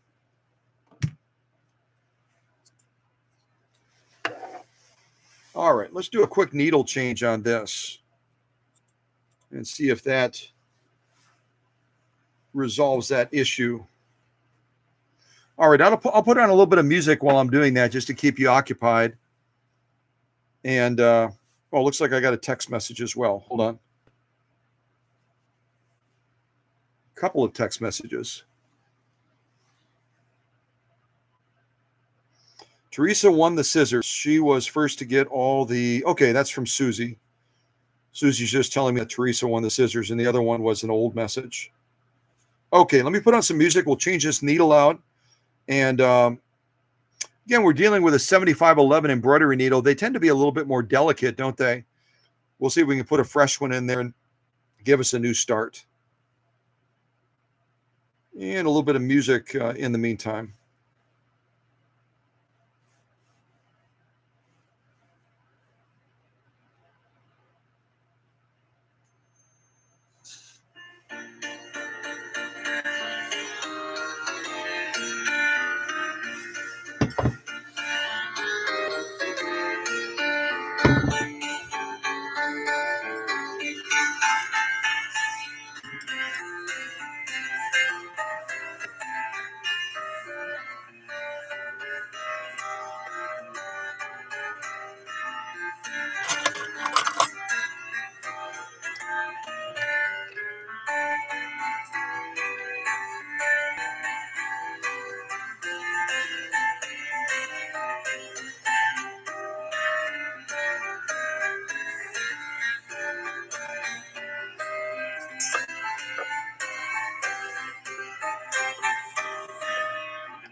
Well, I got it threaded right at the end of that music. All right, pause that.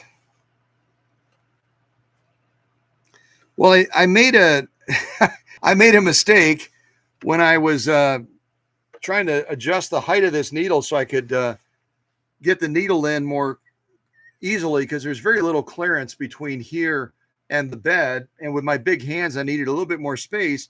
And then I ended up unthreading the machine through here. So I just had to rethread the machine real quick. Might as well walk you through the threading since I just did it. We come off of here. It's kind of a side feed. You go through that thread guide right there. It kind of snaps in there. You go between this tensioner here, down this track, down around here, back up to here, through the take-up arm, back down the same track, and then you've got a thread guide right there, and you've got another thread guide that I'm not threaded through. I'll do that again. Another thread guide right there, just right there where I'm touching my finger. So 2 thread guides in this proximity right here that you have to make sure that you thread that machine through properly. All right, now I think I've got it. There we go. So it's easy for that thread to kind of pop out right there. You slide it in from right to left, you thread it there, and then you thread the needle from front to back. So, yeah, all right. Now we're back to business.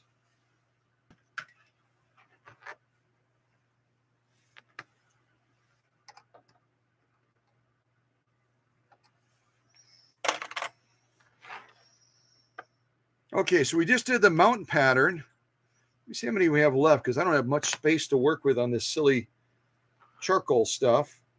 1, 2, 3 stitches left. I'm not going to do this one again. We changed out the needle. That should resolve this loopiness that we had on the top there. So now we'll do the last 3 stitches that, and then I'm going to retire this charcoal material. And definitely retire it. All right. Going to our next stitch now. Let's see here. And I have no idea what to call this. It's almost kind of like an EKG type stitch, we'll call it. All right, EKG stitch. Let's give this one a go.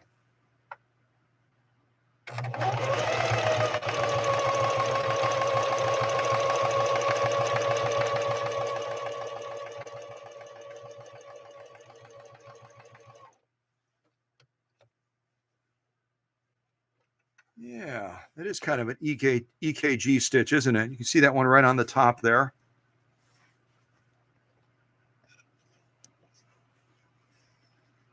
We've got some good balance right now on the tension, all in all.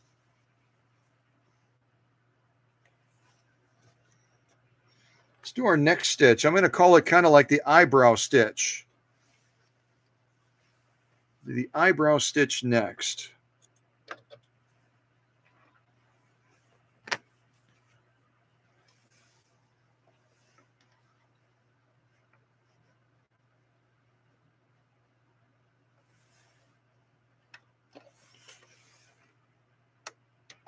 Oh, no, I'm wrong. Eyebrow stitch is the last one.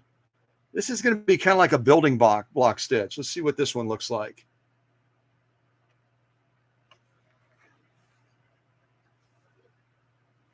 Okay. All right, building block stitch. Let's give this one a go.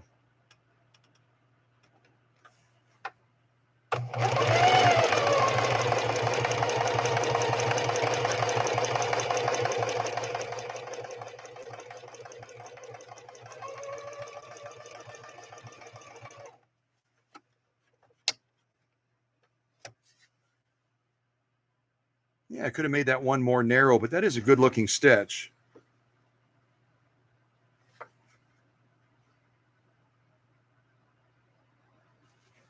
Top stitching and lock stitching. All right, let's do this. And we'll do our final stitch now, which is the eyebrow stitch. Let me try that one next. The eyebrow stitch.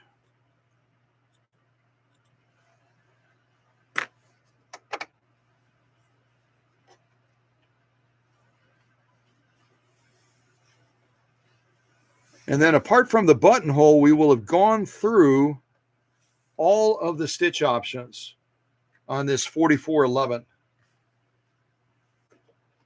All right, let's try this one. I'm going to make this one ultra short, hopefully not too short.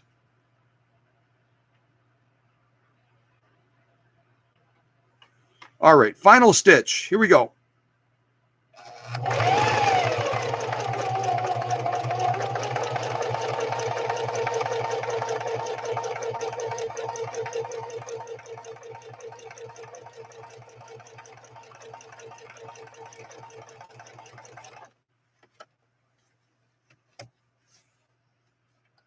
Yeah, could have made that even a little bit tighter, but part of that is I have it on the widest width setting right now as well. But this gives you an idea, at least, of this Singer 4411 heavy duty model, the variety of stitching that is available on it. Certainly, there are machines that have many, many more stitches. This is a machine that has, a baseline of stitches that gives you the ability to do quilting, applique work, and other things like that. And never sew on charcoal 100% cotton material again, ever. No, it's good material, but it's crazy if you do some research.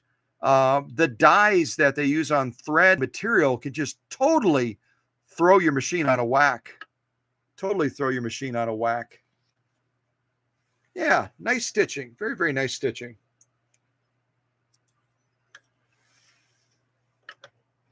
Yeah, and poor Sharon could not even get the bobbin thread to come up. Every time she'd rotate the needle down, she was breaking needles left and right because it was hitting the wrong part of the raceway, along with the fact that the needle bar was not tracking true either. So, yeah. So I'm going to retire this charcoal 100% cotton. We had some fun stitching and restitching some of these stitches on here.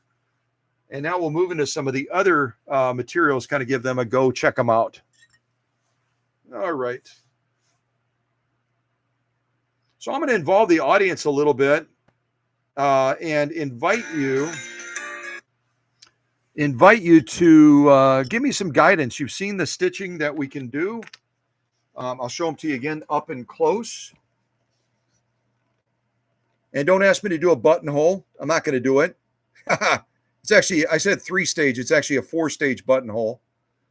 But we've got the eyebrow stitch. We've got the block stitch. We've got the EKG stitch, the mountain stitch, and then these various, they look kind of like, to me, at least these two, like a blind hem stitch and then a blind hem stretch stitch. And then we got that stitch, 3-point zigzag, zigzag, and then a straight stitch as far as our options. So if there's a particular material I show you and you'd like to see a particular stitch laid down on that material, then just let me know. Type it in the live chat. I'll kind of look at the live chat and we'll go from there. And I do have, thank goodness, I've got some of this cranberry 100% cotton with quilt batting. That's also among the choices you can choose. And then just tell me what stitching you want on it. Then we've got the Italian leather. You saw that in the last live stream. 100% cowhide. I'll put the leather kind of over there with the Amazon packing parchment paper. And we've got this crazy upholstery material that's a combination of recycled nylon and polyester. Outdoor material. We've got some of this blue vinyl stuff. Blue vinyl always makes me a little bit nervous because of the skip stitching factor and distortion of stitch. We've got satin. We've got 100% denim, heavy duty. We've got this nylon material that is super duper sheer. We could try sewing that as well with some of the stitches. We've got this fake fleece that is made on 100% polyester. We've got more upholstery material. This is upholstery material as well. I should probably put those together, shouldn't I? Put the upholstery materials together. And then we've got some of this canvas material as well. We've got some canvas material we can possibly sew. So this is all the possibilities we have. We've been running about 2 hours. I want to see if we can wrap up things in the next 30 minutes. We'll kind of cut things a little bit shorter today. So, yeah, you can pick out of any of these materials here and then the type of stitching you want to see on it. So anything from cotton to canvas to denim, vinyl, I mean, everything under the sun.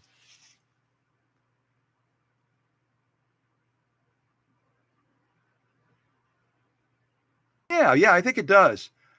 And Tim wants to see some denim, so I'll see if I can dig the denim out. And again, it's going to have a different definition of heavy duty than we're used to as vintage and antique sewing machine people.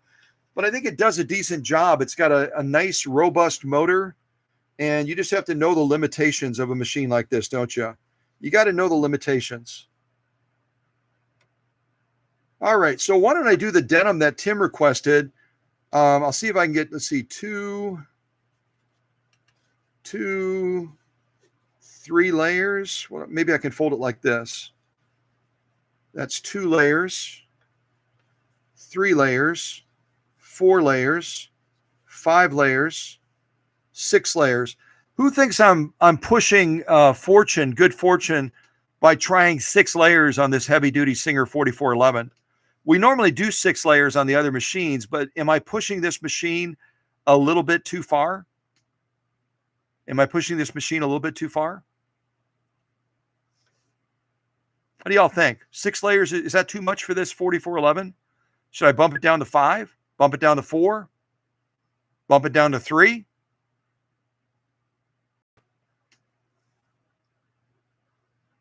So Susie's saying, how about the 3-point zigzag?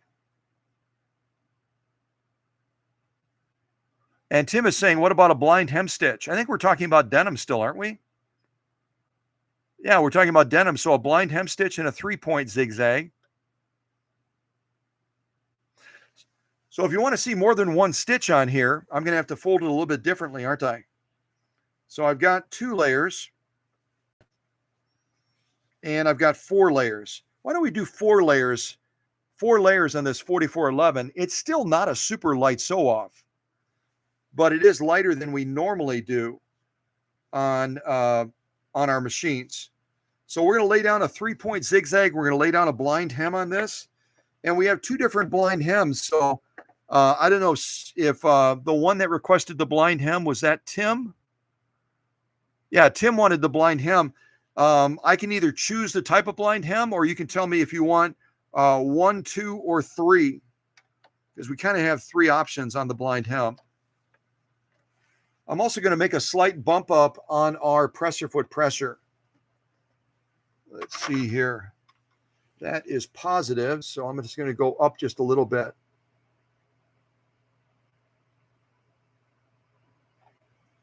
Hopefully that's enough. Let's see. Yep.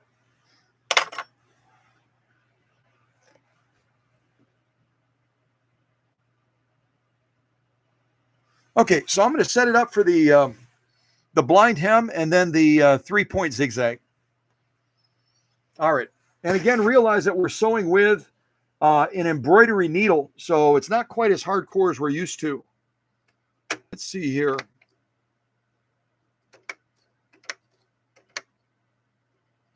I think I'll do this blind hem. Yeah, I'll do the second one. Then we got the 3-point zigzag right there.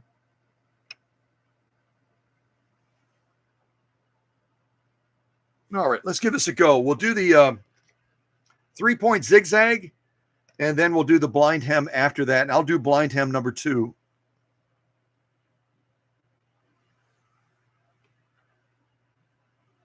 And I'm not sure what Tim means by 3. If he's saying 3 layers, I've already got it set for 4. So we're gonna hope that all turns out well with 4 layers. We'll do the 3-point zigzag, and then we'll do the blind hem after that.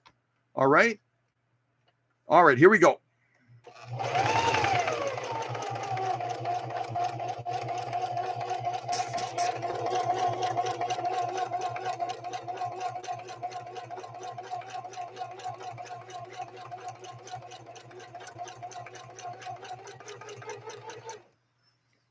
You can kind of tell when you're getting towards the end where you're down to less than 4 layers and the machine is almost breathing a little bit of a sigh of relief, isn't it?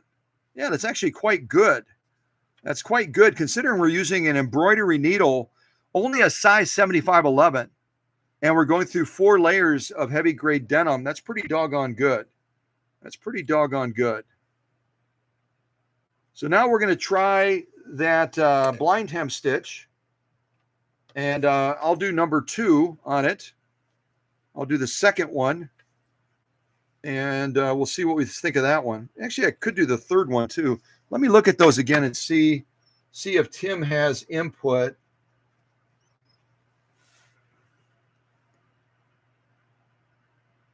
Oh, that was the other one. That was the red. Where's my charcoal stuff? Here it is. So that's blind hem stitch number 1. If it is a blind hem, I don't know if it is. That's number 1. Number 2. And then number 3 is a reverse of this one, it looks like. They're basically a reverse. So, Tim, if you have a preference, Tim. Oh, Tim is saying 3. He already answered the question. Okay. So I'm going to do number 3, which is the reverse one that's pointing to the right. Thank you for that, Tim. Sorry, I didn't understand what you meant by 3. So let's do this now, the blind hem with the 3, the third one, if you will. All right, so we got to change this now. 1, 2, 3. That's the third one that Tim wants to see. We're down to 1. We'll leave that the way it is. All right, let's try this one now. Blind hem stitch. I'll see if I can get down to the action a little bit for you too. All right. So this is Tim's blind hem stitch number 3. Let's give this a go. Make sure my take-up arm is all the way up. And it is. All right, here we go.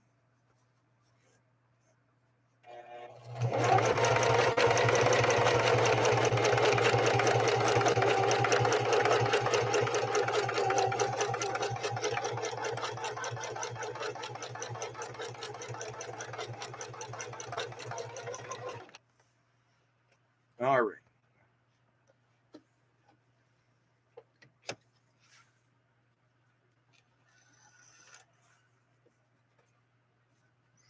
Just going to do a spot check on our tension. Our tension's looking really good. I might actually be turned up a little bit high right now, but I'm going to leave it where it's at. And why don't we lay down one more stitch? Why don't we lay down one more stitch on this denim? If someone wants to pick one of the other stitches, I guess we could try the mountain stitch, couldn't we? We'll see if that that needle replacement solved our issue with the mountain thing, although the mountain thing might be a tricky one to try on this much denim. But this is what we generated on these 4 layers of denim. We've got our 3-point zigzag. We've got Tim's blind hem like that. You can see that down below. Some really nice clarity of stitching on this.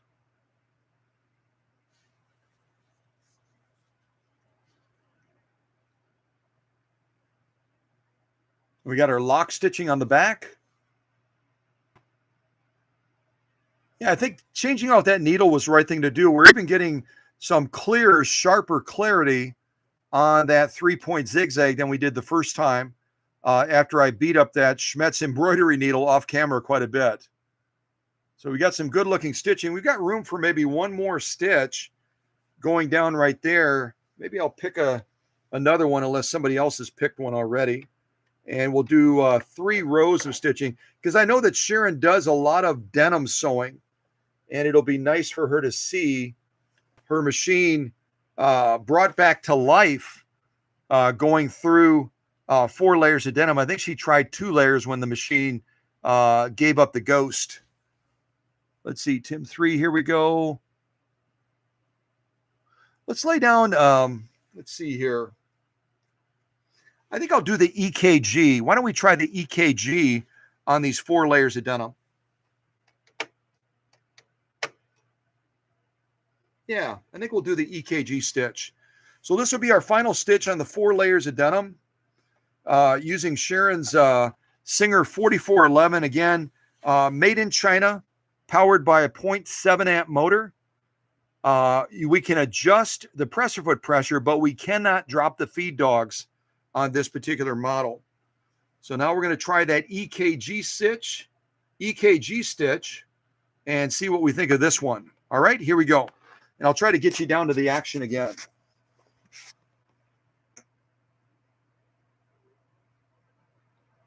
All right, here we go.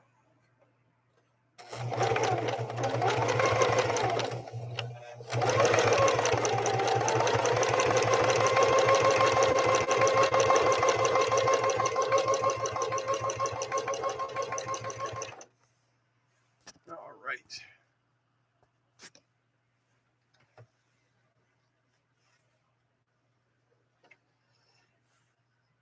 Yeah, very, very nice. Very nice. We'll look at all these stitches now a little bit more up close.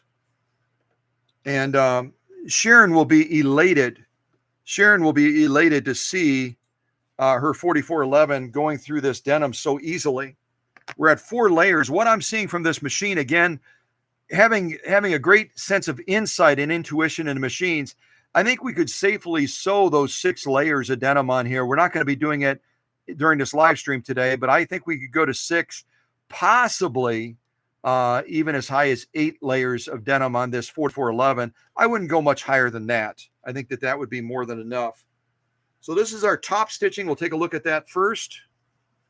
Our top stitching on these 4 layers of denim. Really quite lovely. I love the EKG stitch as well.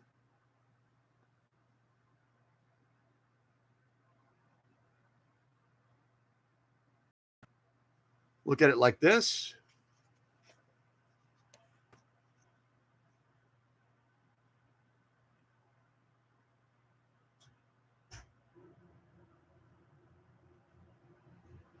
And if you think that's a light sew off, look at what we went through.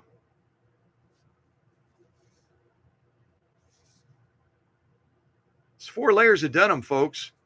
Now we're going to look at that lock stitch. Turn it like this so we can look at that lock stitching now.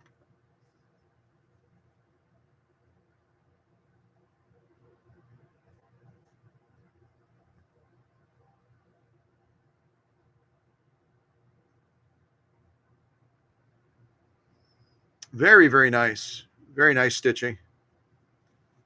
Look at it like this also.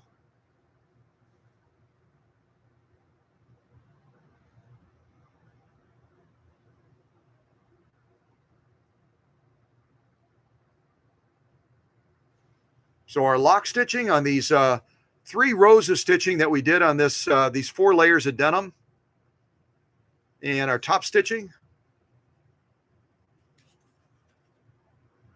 Yeah, really, really nice. I'm impressed. This machine obviously likes sewing denim quite a bit, doesn't it? It probably likes sewing denim better than it likes sewing cotton, really, especially that charcoal cotton. And you can see 4 layers of denim. Yeah, it's a little bit of a sew off, isn't it? Especially for a more contemporary Singer model like this. Even though it's branded heavy duty, we're pushing it really to that heavy duty phase almost, aren't we? Yeah, very, very nice. All right, let's do our next sew off. I think I'll go to the light side now. I think I'll go to the light side, and we're going to try some satin, which means we'll probably have to adjust our presser foot pressure, won't we? We go to satin, we've got to back off that presser foot pressure just a little bit so that we're not pushing down too hard on this delicate material, causing bunching and puckering and stuff, right? So we're going to try this satin. And if anyone has any secrets, even when I'm cutting this satin with the Guggenheim shears, I get a little bit of this fraying. Is there something I can do to eliminate or reduce this fraying? Can you see that fraying on the edges? If anybody has any advice or tricks or trades, not just for me, because I'm doing a one-off sew-off, but for others that are sewing on satin a lot, if you have any tips on trying to reduce this fraying, because the scissors do a brilliant job of cutting it, but you still get a little bit of that fraying, don't you, on the edges? Just a wee bit. I'm almost inspired to kind of cut it off because it feels like it's unkept, doesn't it? There we go. I'm giving the satin a little bit of a haircut here.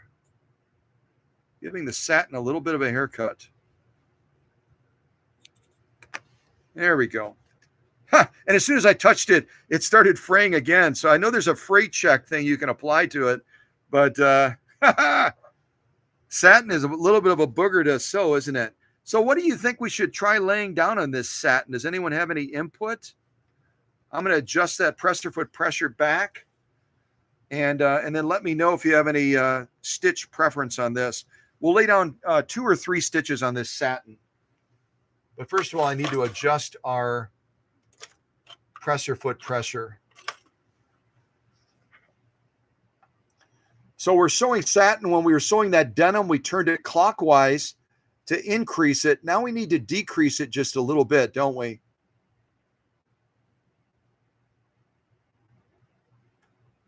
I'll go to right about there. And because these are not numbered, all it says is minus and plus, and then it has 2 arrows.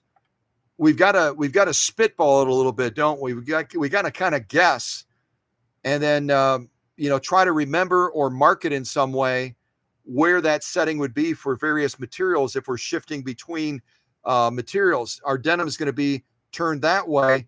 Our satin and silk is going to be turned counterclockwise. So we'll give that a try. Hopefully, I turned it down enough. It's possible I did not.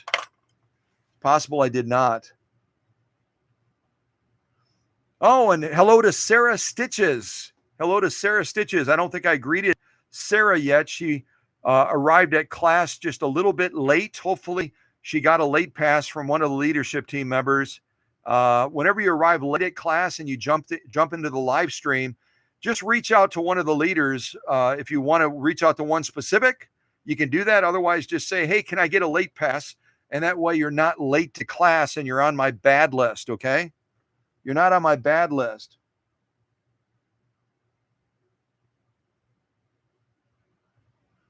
And we have Rand and Mend Ecclesiastes chapter 3, verse 7. I'm going to look it up because I love when people use screen names that have a message.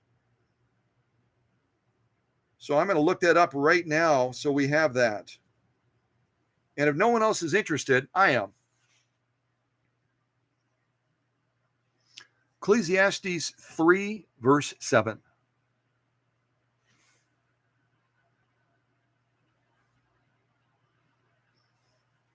Okay, so Ecclesiastes 3, verse 7. Let's see here. So there is a time to keep quiet and a time to speak, says Ecclesiastes 3:7.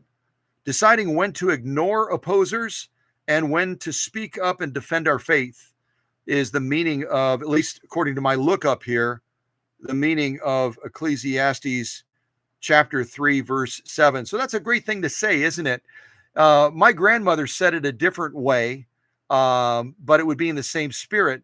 She said, the good Lord gave you 2 ears and 1 mouth, so use them in proportion. So Ecclesiastes 3:7 is saying the equivalent of grandma saying, Scott, you got 2 ears and 1 mouth, use them in proportion. But it's also challenging those of us that have a faith to be open and to be bold about sharing it, isn't it? And I may lose some people in the audience getting a little preachy, but most of you know that have followed me for a long time, I'm a man of strong faith. And so I applaud anyone that uses a screen name that delivers a clear message about where they stand. Don't you?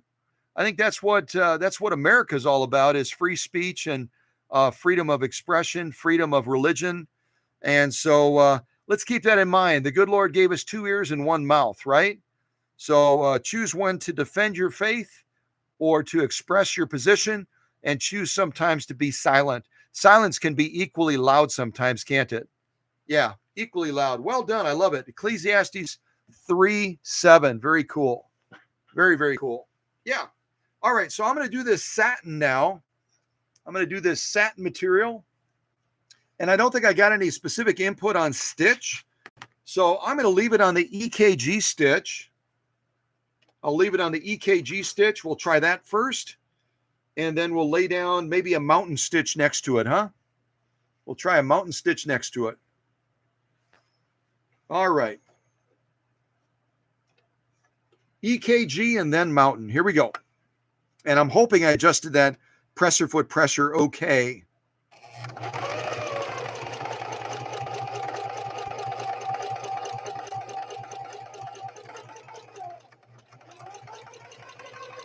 Let me get you down to the action. Hold on.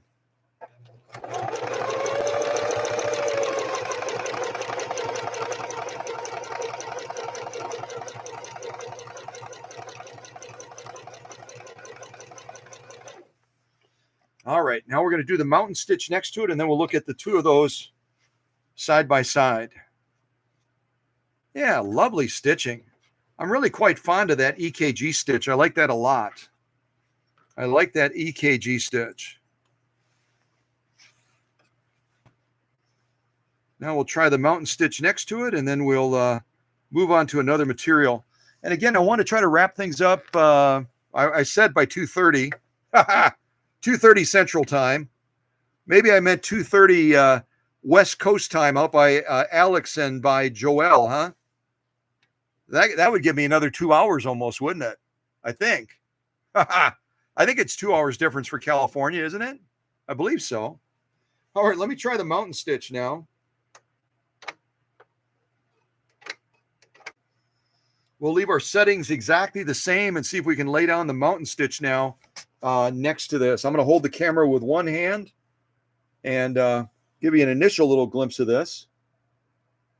Yeah, really, really lovely. All right, let's try that mountain stitch now next to our EKG stitch.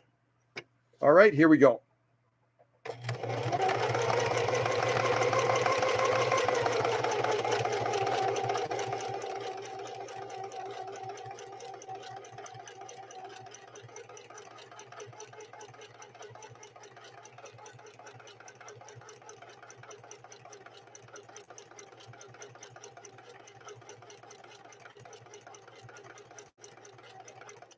All right, I'm going to stop right there. Oh, what a beautiful stitch. Oh, my goodness. Let's see if I can show these to you. And again, satin is a little bit, for any of you that have sewn on satin, it's a little bit of a tricky material to sew on, particularly when you're talking about the back of the material. And I can see that we adjusted that presser foot pressure down quite a bit. We adjusted it down quite a bit. And all in all, we got a good result as far as the pucker factor and keeping that material nice and flat. So let me bring the camera around and we'll take a look at that and see what you think. We'll look at the top stitching and then the lock stitching second. This is our top stitching.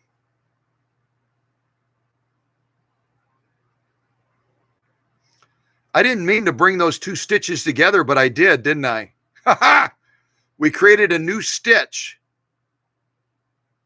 That mountain stitch swings so wide that it actually touched the tip of that EKG stitch, didn't it? Really, really some nice, really nice stitch definition. Quite lovely. Quite lovely.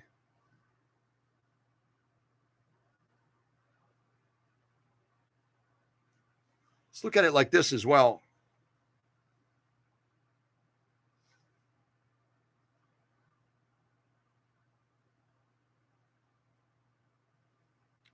It's so weird how I joined those two stitches together. That was not my intent. I thought I had the needle move far enough over to let it stand alone. I guess it isn't touching in certain parts. Right there, it's not touching, but it sure is close.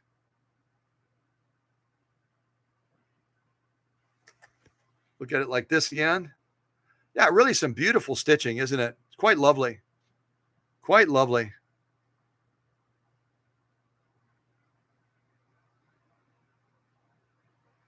Very, very nice. Ignore my fraying. I'm going to follow the advice of our friends on what to do about the fraying factor, huh? All right, let's flip it over and look at the lock stitching. Turn it around like this. We'll look at the lock stitching next. We'll start over on this end and we'll kind of go across.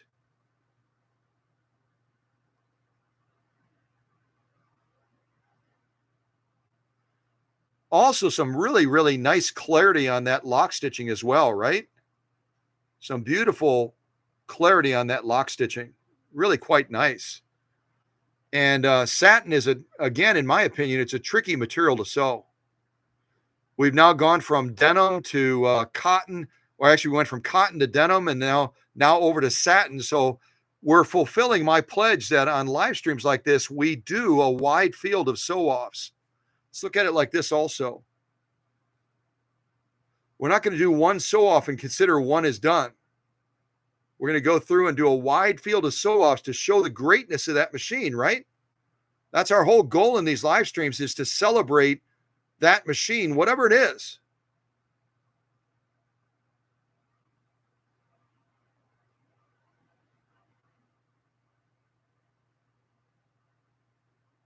Yeah, very, very nice. Nice stitching. So I mean, we've got two stitches here that almost look like the lock stitching that we're looking at right now, the top stitching over here. Some beautiful stitching all in all. And the only distraction is that awful, awful fraying. That awful fraying on the edges, right? I think our one friend suggested maybe an overlock to do the edges to kind of seal that off. If anyone else has any other suggestions, let me know. Let me know if anyone else has any other suggestions. But a great success. Plus, we didn't have really any puckering issues whatsoever. Some excellent outcomes. Now I need to remember to adjust this back so that we're ready for a heavy duty sew off, right? Okay, so we adjusted our presser foot pressure back up again. And now I'm thinking we should jump into a little bit of leather, don't you? We got so many things to try here. Let me show you again what we have. But again, I do want to wrap this up eventually. I've got this vinyl. Vinyl is awful. I hate vinyl. We've got these two different types of upholstery materials. Either one we could do. If you want to see one of these upholstery materials, just type in the live chat mustard, and I'll do the mustard one, or you can say the gray one. Oh, and it looks like Robin is voicing input on those frayed edges on the satin. She said use pinking shears. Pinking shears will reduce that issue. And I always appreciate the advice. Sometimes a teacher, always a student, right? We learn from each other all the time, don't we? We always learn from each other. And also, I'll mention in this live stream that Susie and I are going to have the privilege of meeting Robin this week. We're going to be meeting her at an undisclosed location. And we're going to be giving her two of those really cool bottles. Let me show you those bottles again.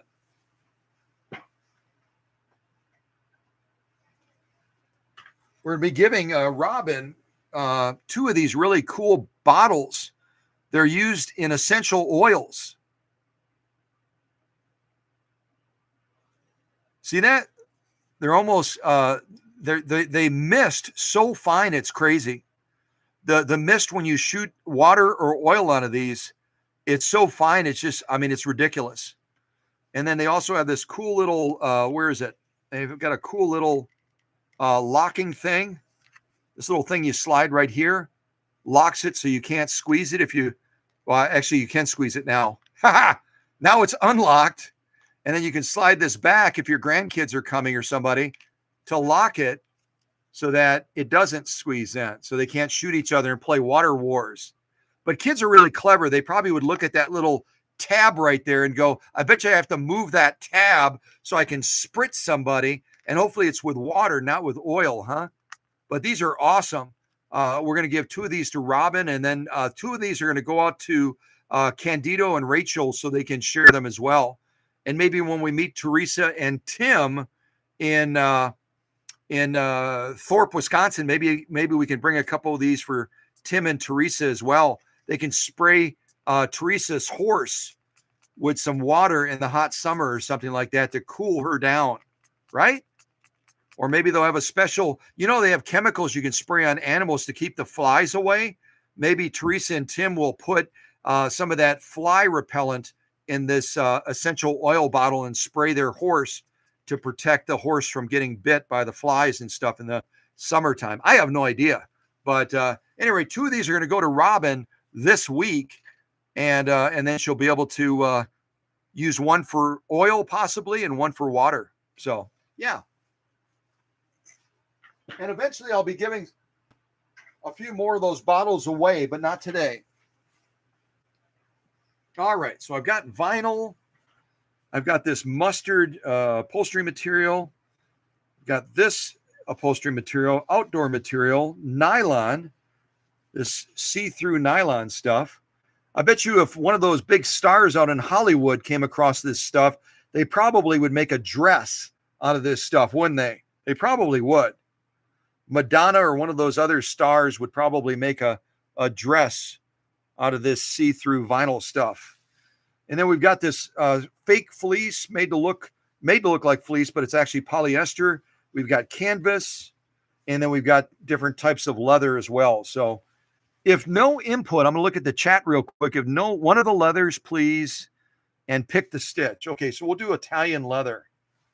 We'll do Italian leather. Susie's asking for Italian leather, and we can pick the stitch. So let's see what we're going to lay down on this. I think we'll go to, maybe we'll do an eyebrow stitch, huh?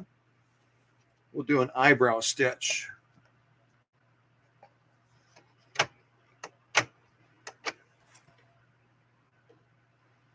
Okay, so eyebrow stitch. We're going to try an eyebrow stitch. I hope I'm not pushing too hard on this machine, but we'll try an eyebrow stitch on this leather, this Italian leather. And then what I'm going to do is I'm going to consider adding a second layer of Italian leather, and we'll do a second stitch through 2 layers of this. All right, let's give this a go and see what we think.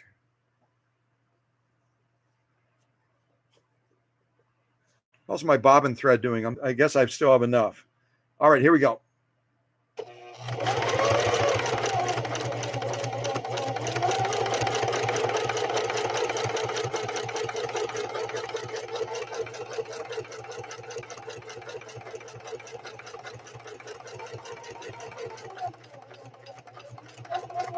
I'm going to slow it way down. Well, not that far.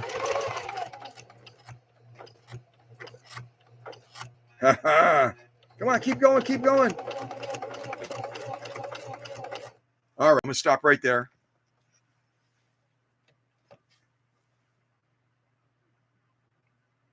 Oh, we got a little bit of an anomaly here. A little bit of an anomaly. All in all, pretty good, but maybe this leather is not the right choice for an embroidery needle, maybe, huh? I'll show you what we got, but we do have a couple of missed. They're not really skip stitches, but they're stitch. They're basically, yeah, they're not right. And we did this on the Italian leather, so maybe that's probably a factor of the needle, isn't it? It's probably a factor of the needle. I'll show you what we got. I think we'll try the cowhide, but you can see a couple of the abnormalities right there where we didn't get that second right here. Let me see. Right here is spot on. The beginning part's right here, spot on. And then as we move across, let me show you. We move across. We got one missed right there. Another little bit of, well, that's a normal drop point for it. Another little miss right there. Spot on. That's a spot on right there. And a spot on right there. So using an embroidery needle for leather sewing is probably not a real smart move, but I wanted to try it anyway because we generally don't change out the needles when we're going through a wide field of materials. We just see how that material responds and how the needle responds to that particular material. So at least with regard to Italian leather, this needle is not loving this leather. It's getting a little bit of an anomaly. It's trying really hard. It's got 3 or 4 groupings that are absolutely spot on, but it's got other groupings where we're losing part of that stitch, aren't we? You can see it right there. Where is it? There and there. And that's okay. It reminds us that needles are designed with specific purposes.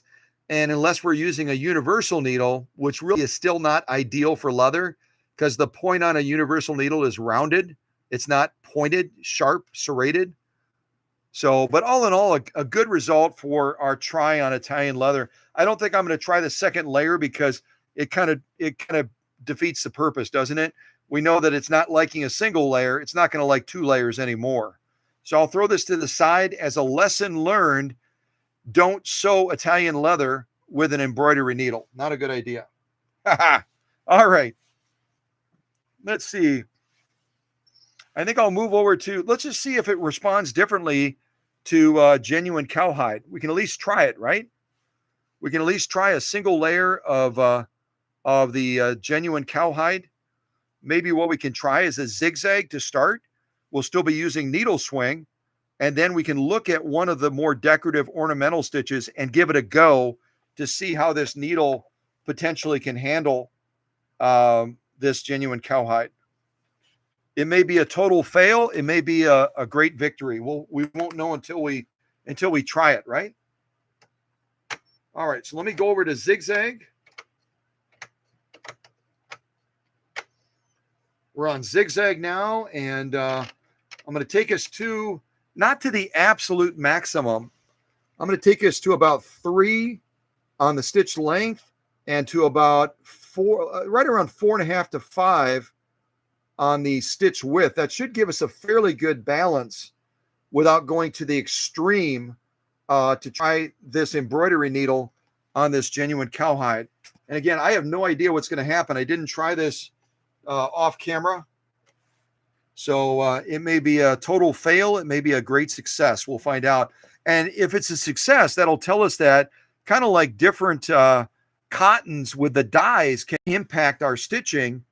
The same thing is true of different types of leathers, right? We can get away with a little bit more pushing needles to certain types of leathers. Other leathers, they're going to say, no, nope, don't like it, don't want it, don't need it. And Sarah's saying, I need a Teflon foot. What do I need a Teflon foot for, Sharon? Because that would be to allow it to feed more evenly, and I think we're getting good feed. What do we need a Teflon foot for, Sarah?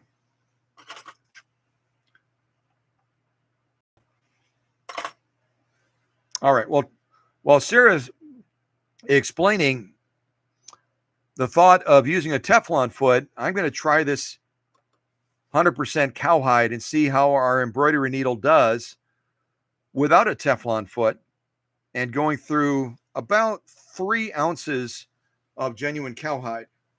All right, let's give it a go and see what we get. See what we get and don't throw a fit, huh? We'll see what we get. All right, here we go. Oops, let me go down a little bit. Wait for the camera to focus. Eventually.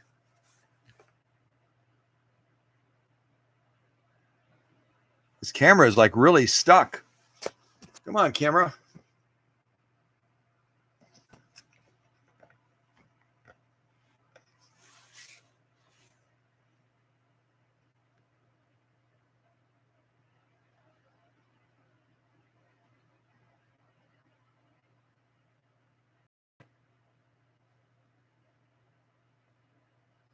I need Teflon. Now, Ray has chimed in and said, we need a Teflon foot for sewing vinyl and leather. Now, I don't dispute that a Teflon foot might help us in some respects, but I've sewn a ton of leather and vinyl and canvas, and I've never used a Teflon foot. So if it works for you, then by all means do it. But it may not be necessary for all types of sewing on leather and on vinyl. Oh, vinyl, not leather. She types in caps. Okay, thank you for the caps. So you need it for vinyl, but not leather. So we'll try sewing vinyl next and see what happens, just for kicks and giggles. We'll do this leather, see what result we get, and then we'll shift over to the vinyl. I've got that blue vinyl already cut, and we'll see if we can do that successfully or whether or not a Teflon foot would benefit us. Let's find out. We'll do a long line of this zigzag first and see how we do. All right. All right, here we go.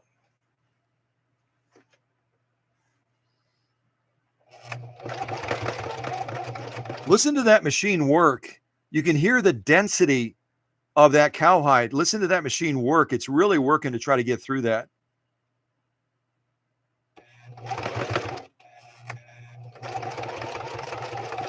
Oh, yeah. It's not, this needle is not liking this cowhide at all. It is not liking this cowhide at all. Maybe we need a Teflon foot on this. I also have to regulate my speed a little bit better when I'm going through something like this with this sort of needle. I'm going to try it one more time and really slow it down and see if I can have success. But on this first run, using this cowhide with this embroidery needle, we had some issues. You can see it right there on the end. Let me slow the machine down and see if that gets us to a point where we are successful. Let's see. Give it one more try. One more try. Just slow the machine down and give it a little bit more time to react. All right, here we go. Slow down, Scott. Slow down, buddy.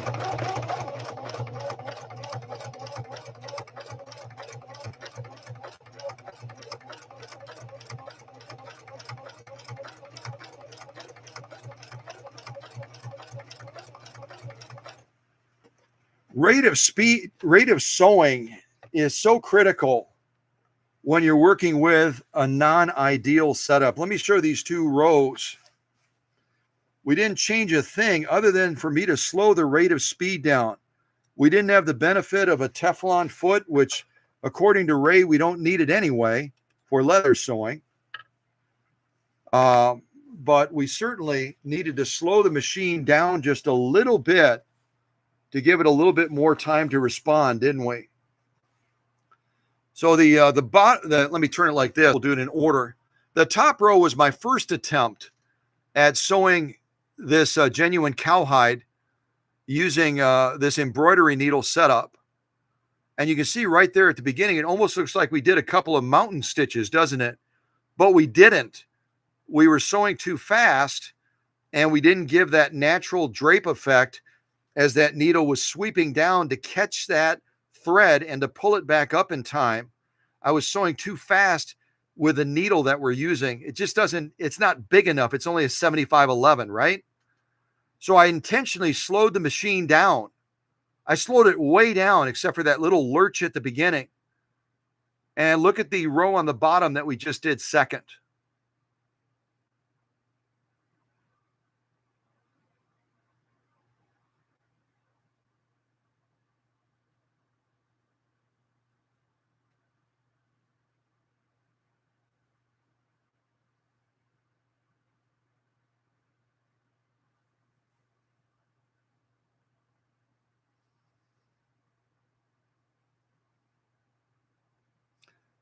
So depending on your setup, depending on what kind of needle you're using, the thread, and all of that, the rate of speed for sewing can also play a big factor, even if your hook timing is spot on.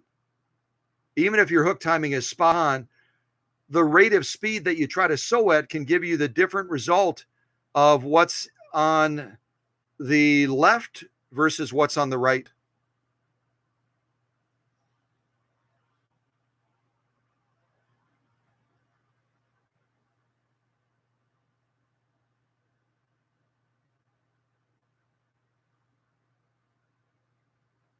So slow down, right? Don't we say that to ourselves all the time? We say that all the time to ourselves. Slow down. We get anxious, don't we? We get anxious all the time. And sometimes we need to not be anxious. Slow our sewing down a little bit. And what we think is impossible at the first attempt on this top row right there, all of a sudden becomes a possibility, doesn't it? Let's take a look at the lock stitching. Turn it over and look at the lock stitching now.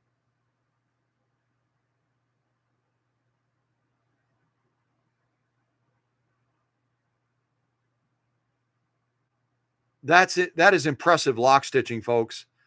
An embroidery needle laying down stitching like that for a lock stitch, really, really quite nice, isn't it? There's our hiccup right down there on that top row. Yeah.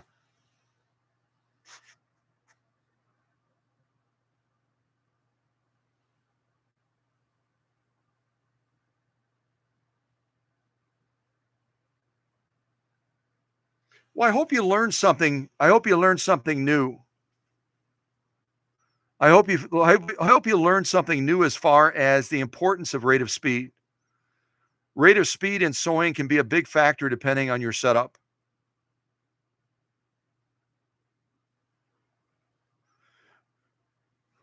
It, I don't know if I'm saying her name right, Ray, but Ray wants us to know that she's a former senior vice president employee and sold many of these machines. That's good to know.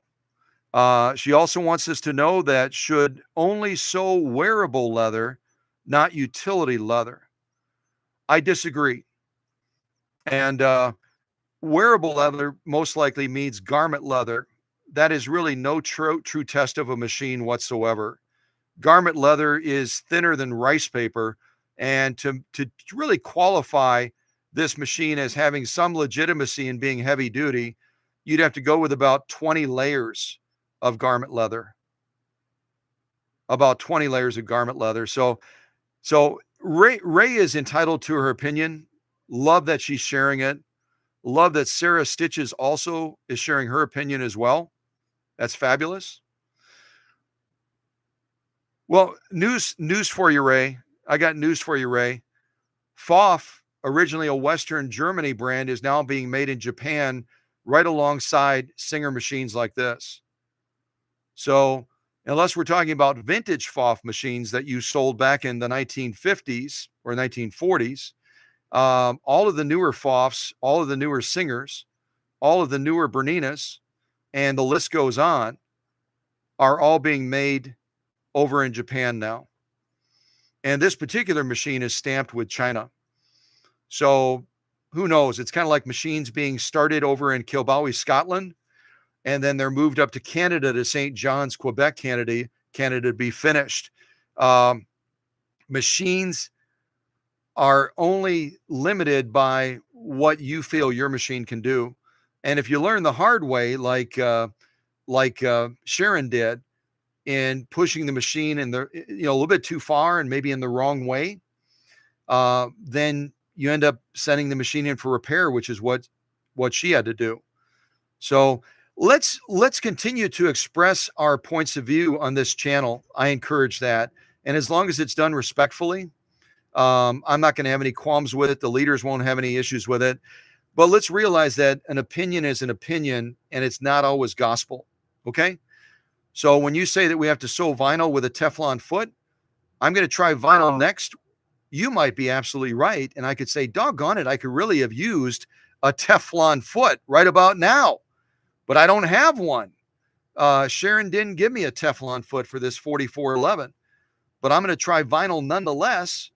And we'll see if we can have success in spite of not having a Teflon foot.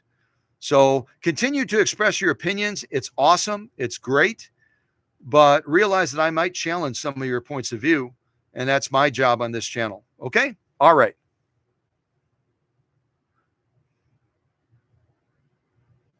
With a thump, what is that?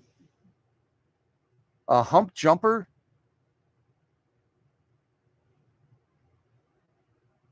What is what what is a hump jumper? Is that what she said? This machine comes with a hump jumper, so we can go through pretty thick material. Just my opinion and what I sew. Okay. I have no idea what a hump jumper is. What is a hump jumper? That sounds almost a little PG-13. But yeah, explain more what a hump jumper is. I'd be curious to know. But anyway, my point with this sew off is we had exactly the same circumstances, apart from the fact that I slowed the machine down and we gave that hook a little bit more time with the draping of that thread. being pulled back up through this this leather, so that we had success the second time, unlike the first time. Okay, let me throw this to the side. Now we're going to pull out that. This is our vinyl right here, the blue vinyl. We're going to try 2 layers of that. And any opinion as far as the stitch that I should try to do on this vinyl? Should I just start with a basic straight stitch? We'll start with a basic straight stitch and kind of work our way across, seeing what success, if any, we can have with this vinyl material.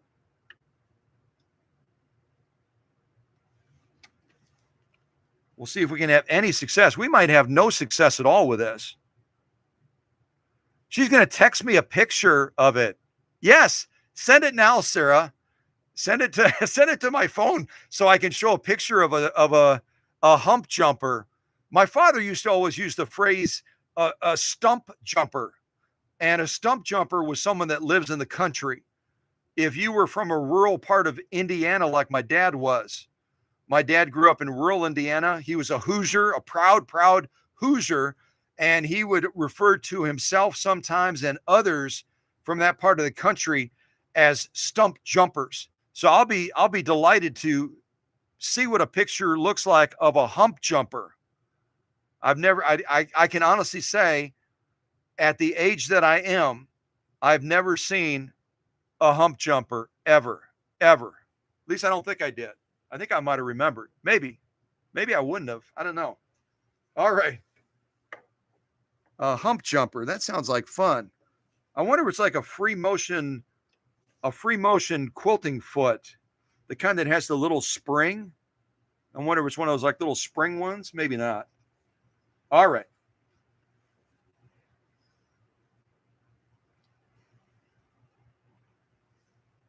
Let's see how we do with this. Let's see how we do with this vinyl without the benefit of a Teflon foot. Let's see how we do. I'll try a straight stitch. We'll kind of lock our material together, and then we'll move into some other stitching and see if somehow we're able to pull it off. I don't know. I don't know how we're going to do.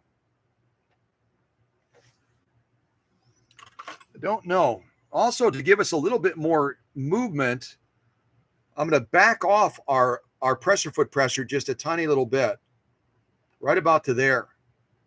So we have the benefit of letting that material slide a little bit better underneath that presser foot. I'm hoping anyway. All right, so let me get a straight stitch set up. Get our straight stitch set up. We got to take our width down to 0. Yeah, let's see. I don't think we're going to do a 4 on straight stitch, but we're going to try a 3. Actually, we'll do a 3.5. And then we'll move our stitch selector over to straight stitch as well. So let's see if we can pull off on this nylon, or on this vinyl, excuse me. See if we can pull off a straight stitch on this vinyl, and then we'll move across the material, see if we're able to pull off any other stitches successfully.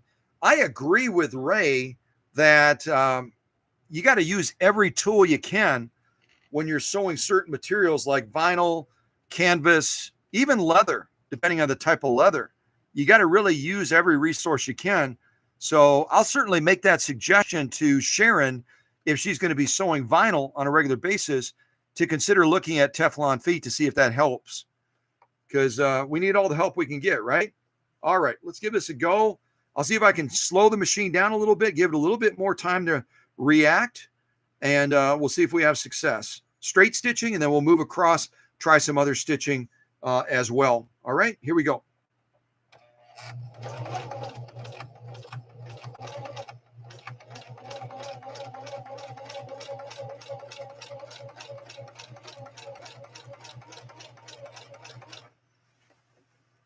The feed dog system, all in all, is pretty good. It's pretty doggone good on this machine. Now, I can already see when I'm sewing this vinyl, that I've got to take away some of that upper tension. I'm losing my definition on that top stitch. So I've got to adjust this back a little bit to give a little bit of that victory to that top stitching. I'm going to back it off about a full point. We're going to try that one more time so we have something to compare it to. And then we'll move into some other stitches on this vinyl to see how we do. And we only have 2 layers of vinyl here. We only have 2 layers of vinyl.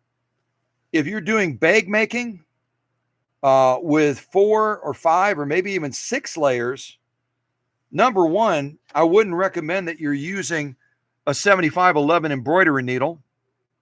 I'd recommend probably using something a lot harder core if you're going through that much vinyl. But let's sew this other stitch line with a straight stitch again. See if we can bring a little of that life back to that top stitch. Then we'll move into some other stitch options across this vinyl, see how we do. But I think it was the right thing. Normally people would look at something like this and they would increase the presser foot pressure. I did the opposite. I backed it off just a little bit so that it's able to feed with a little bit less pressure between these 2 layers. We'll see if it continues to work. So far it is, but you never know. All right, I'm gonna get my take-up arm all the way up, and we'll try this second row. See if we can get that straight stitch to pop just a little bit more.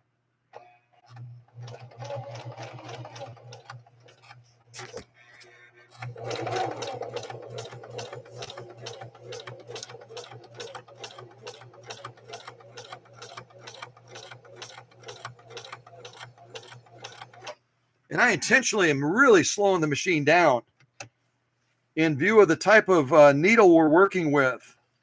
It's got a very different scarf on an embroidery needle than on a universal or a denim needle or anything like that. So you got to give it a little bit more time to get a hold of that thread. Otherwise, you will run into skip stitching issues. So let me just show you these 2 rows. We made a little bit of an adjustment on the upper tension, took a little bit of its power away. We stitched down, we did 2 rows. The first one I thought was weak. The second one I think is a lot better. Could even go a little bit further possibly, but let's take a look at them. And this is 2 layers of vinyl. Again, we've got a standard presser foot on there. We do not have a Teflon foot. We do not have another foot that would allow it to slide a little bit better. If you look at that top row, you're going to see what I'm talking about. That top stitch is underdefined. It's not page 34. It's trying real hard. But that second row below it, when we made that subtle upper tension adjustment, look at how much better that looks. It really, really came to life nicely, didn't it? And that's such an easy thing to do, isn't it? It's such an easy adjustment. Let's look at it like this also. Actually, you can see it better this way. Look at it one more time going across. You can see the impact that we brought with a simple tension adjustment. And the clarity of the stitching is really quite good. It's quite good considering we're using an embroidery needle. It's quite good. Let's turn over and look at the lock stitch. And we're going to look at that lock stitching now. It's our lock stitching. They're going to look real close because they were both a little bit overserved. A little bit overserved.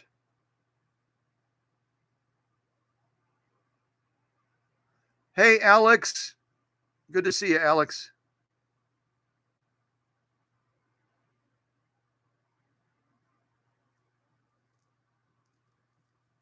Yeah, all in all, I would say really, really excellent stitching considering our setup, the needle we're using, the thread. We don't have the benefit of a specialized foot to let that feed. That's our lock stitching right there. Top stitching. What a difference on that top stitching between the first row and the second one, huh? So realize the power of tension when you're sewing. Realize the power of tension. As long as your machine is timed properly with the needle bar and the hook timing, as long as you got that right timing down, subtle adjustments sometimes will make a huge difference in the product you can generate, right? Sometimes make a huge difference. All right, I'm gonna do one more row. I think I just got another text message. Hold on a second. Maybe this is our friend that's sending us a picture of a thump jumper or whatever that thing is called. A thump jumper. Let's see here.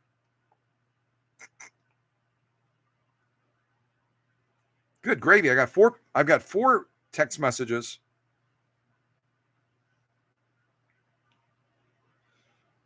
She writes, I'm in the middle of quilting.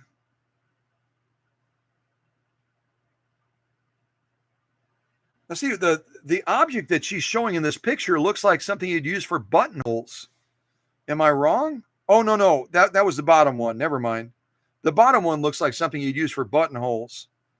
I'll show you these pictures. But our friend, I'm going to block her number. I'm not going to block her number. I'm going to cover up her number so you can't see it. Let me see if I can hit that.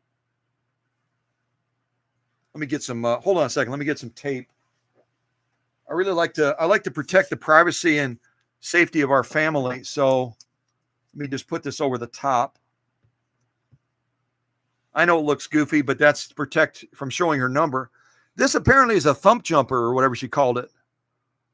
This is a thump jumper right there, the yellow thing. Has anyone else ever seen a thump jumper before?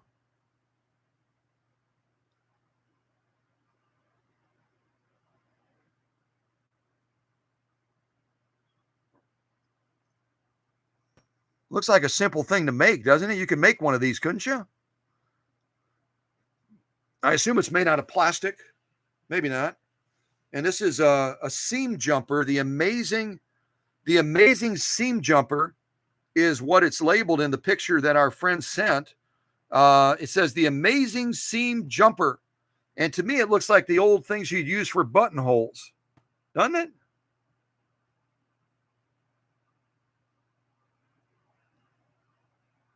There we go.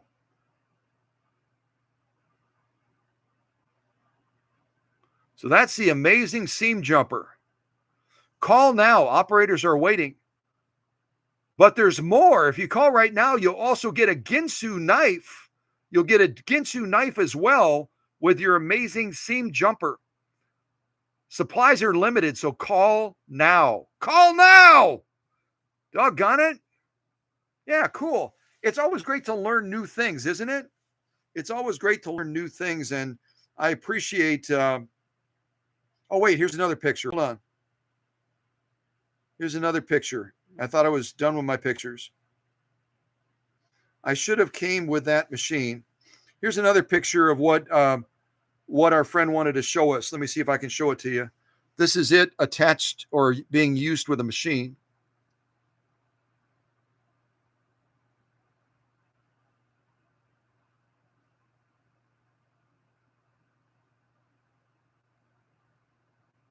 Yeah, interesting, huh? Very, very cool. Thank you for sharing that. Thank you for sharing that. Yeah, it raises it does. It's almost like a little lifter, isn't it? It kind of gives you a little lift over that seam. But here's the problem you might run into is depending on your tension setting and your timing on your needle bar, you might have some skip stitching issues with something like this because it's going to change the distance between that material and where that needle is sweeping down to and sweeping back up. So I don't know if it works. If it works, use it, right? If it works, use it. I've never used one. I probably never will. I think all of you know I'm not much of an attachment guy, but I'm glad it's working for our friend. I'm glad it's working for Sarah.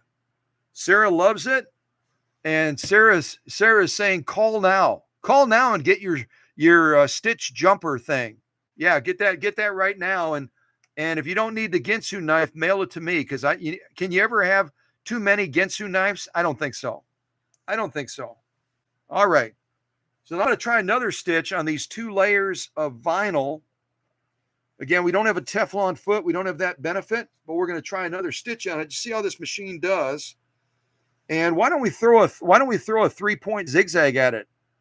Why don't we try that? Why don't we try a 3-point zigzag? I'm looking at the response it has to the current tension setting. I think we'll be okay. We're going to try a 3-point zigzag on this now and see if we can pull it off. I hope we can pull it off. Maybe we can pull it off. I don't know. All right, a 3-point zigzag on this these 2 layers of vinyl. See how we do. And I'll continue to slow the machine down just a little bit, see if that helps. We'll see if that helps. All right, here we go.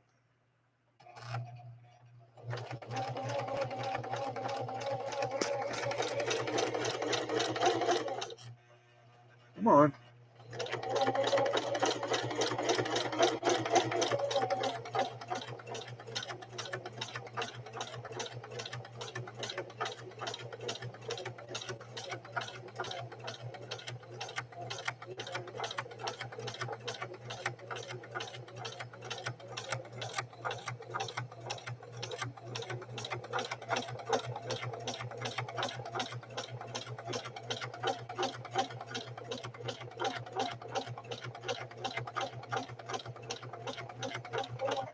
All right, I'm going to stop right there.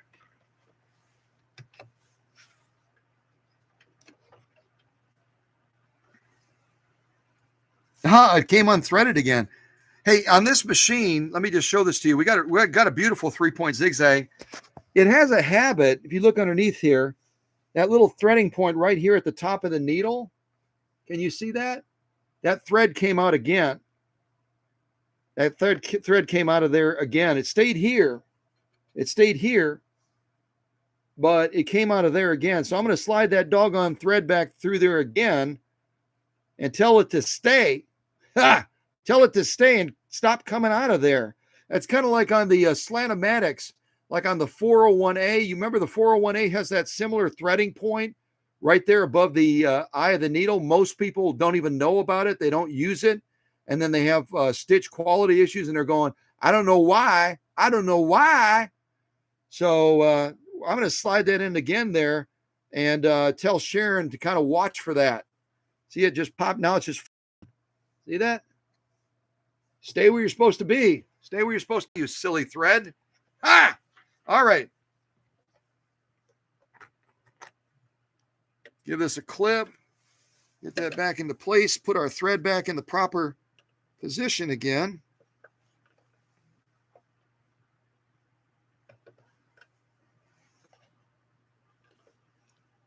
Yeah, it's probably been out of there for a while too, hasn't it? Probably slipped out of there a while ago, and we're going, I don't know why it slipped out. I didn't ask it to. All right. So this is our top stitching. We'll look at that first. Look at our top stitching first, and then we'll look at our lock stitching after that.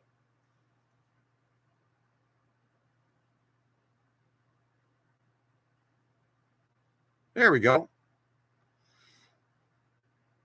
I should probably flip it like this so we're looking at it in order, shouldn't I? I should probably flip it like this. We'll look at it like this in order. That first stitch line we did was that straight stitch where I had too much upper tension and that top stitch looked undefined, and then we corrected that. We did that second stitch row of straight stitching, looked wonderful.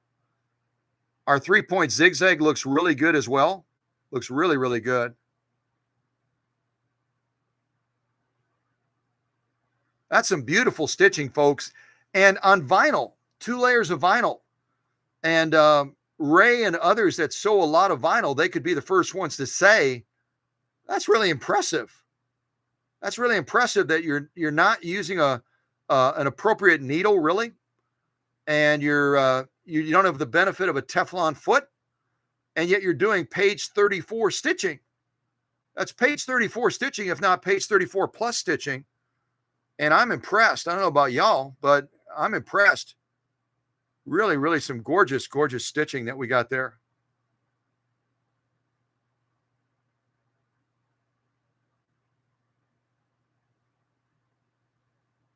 Very, very nice. Wow. Wow.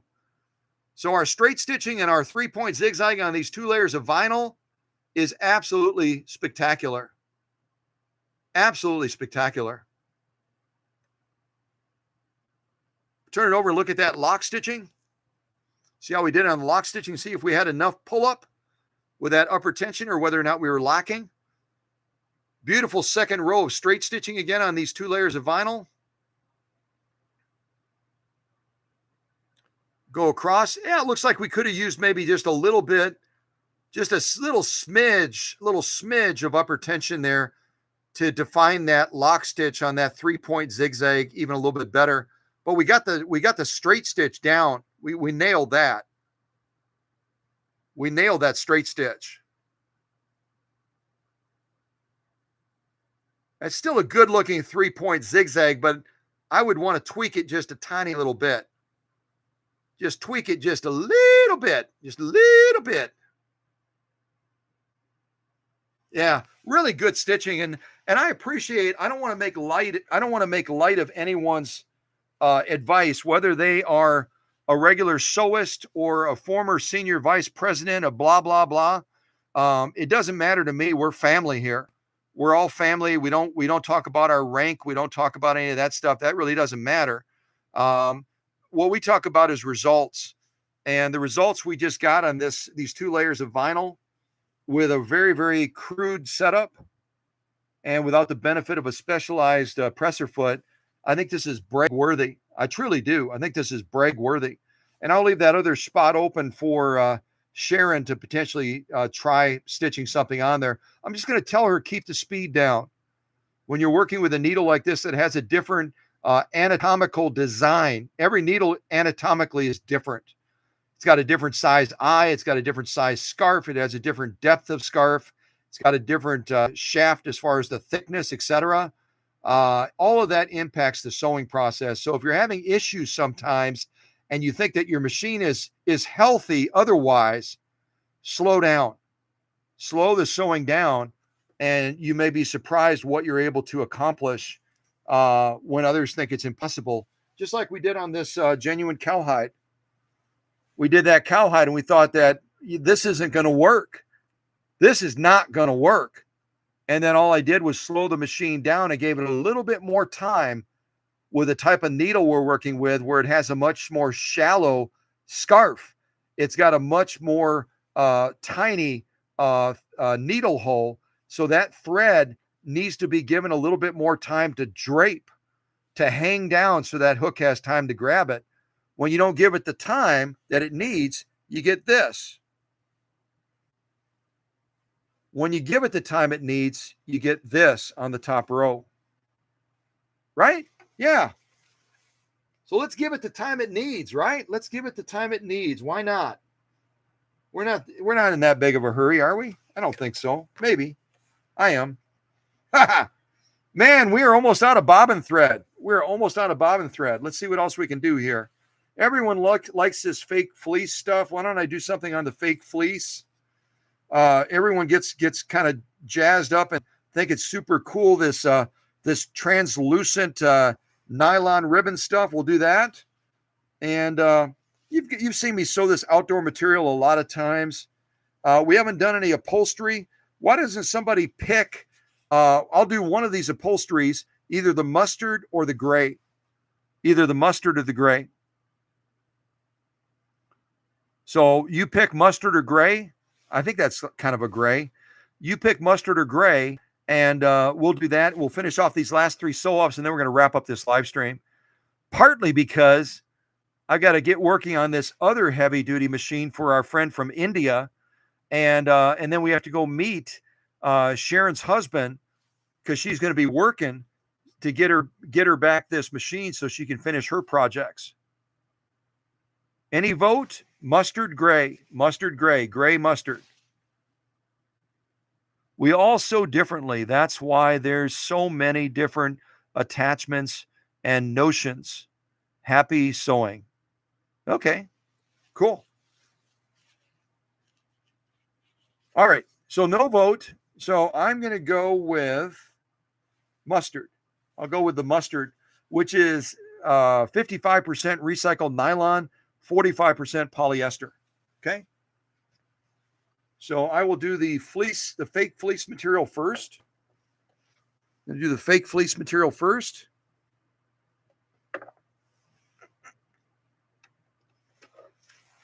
And then we'll move into some of these. I don't know why I have this much fleece material. That's kind of crazy, isn't it?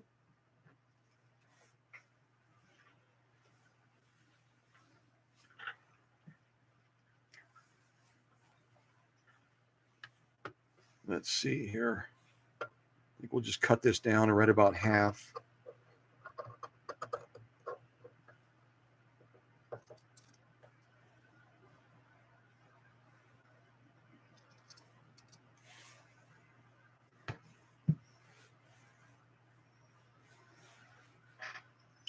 All right, let me get this fake fleece material in place. And we'll do a buzz down with this and see what we think. So, why don't we see what I've got here?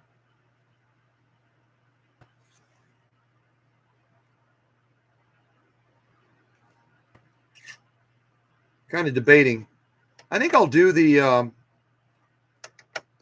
second blind hem stitch. We'll try that. We'll try the second blind hem stitch on this fake fleece material, 100% polyester. And we'll see how this Singer 4411 handles that. Get my take-up arm all the way up. And on this fleece material, because it doesn't have that hard, crusty piercing factor that the vinyl does, I might sew this at a little bit of a higher rate of speed and just see how we do. You know what I mean? We'll sew at a little bit higher rate of speed. I'm also going to look at my tension adjustment, taking into account it's a poofy material. I might just edge up my upper tension just slightly. I'm also going to change my presser foot pressure just slightly. I'm going to increase it a little bit again, just a little. Just bump that up just a little bit to accommodate these two layers of this poofy fake fleece material. And we'll just see what happens, right? We'll see what happens, see how we do. All right, see how I can take the camera down there, give you a little bit closer look. All right, so 100% polyester made to look like fleece. We're going to lay down a type of a blind hem, and we'll see what we get, right? Here we go.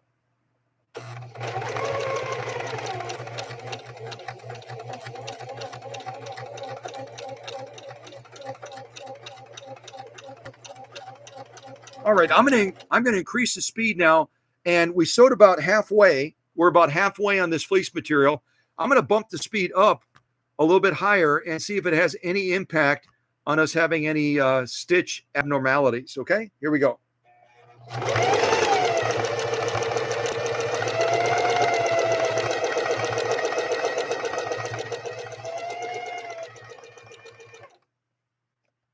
All right, we'll see if we have any abnormalities in the stitching, or whether or not with this type of material we can just pull it off. And it looks like we kind of pulled it off. It surely does. Yeah, nice looking stitching. Let's take a look at this, and then we'll move on to our last two sew-offs, and we'll wrap this live stream up. And I appreciate everybody taking time out of your busy Tuesday. I know you folks have a lot going on. Some of you are right in the middle of projects, like Sarah. Sarah, I think she's right in the middle of a quilt project right now, and she's still taking time to be a part of the family. I'm so grateful for that. I truly am. Everyone has something going on, and whenever we can take time for the family, it's really special, I think. All right, so this is our fleece, our fake fleece material. Maybe I can hold it like this and pull it back a little bit. Maybe that'll help the camera a little bit. So this is our blind hem. It kind of looks like a stretched blind hem stitch. Got to go up and take a look at this.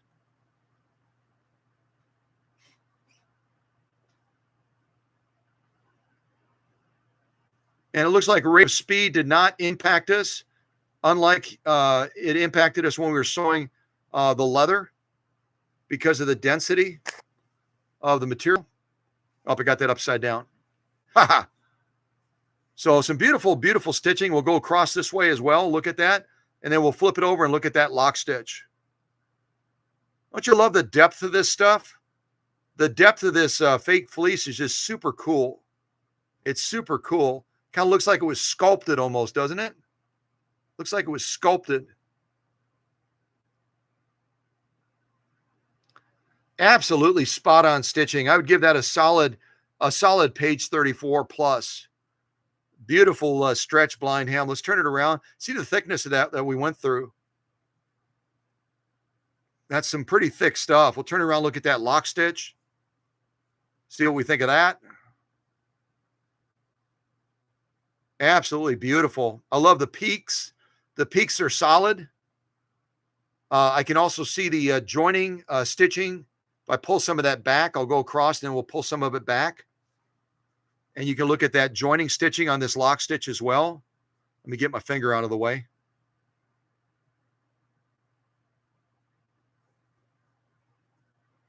But that is some top-notch stitching. And this fake fleece material, it's 100% polyester. It can be a little bit tricky because of its poofiness in messing around with the stitching. But this 4411, I think it just nailed it, don't you? I think it just nailed it. So some beautiful lock stitching. Got it upside down. Some beautiful lock stitching. Some beautiful top stitching on this fake fleece material. Beautiful clarity of stitch. Definitely a success. This 4411 really seems to like that fleece material, doesn't it? Sure does. Let me show you what we've done so far.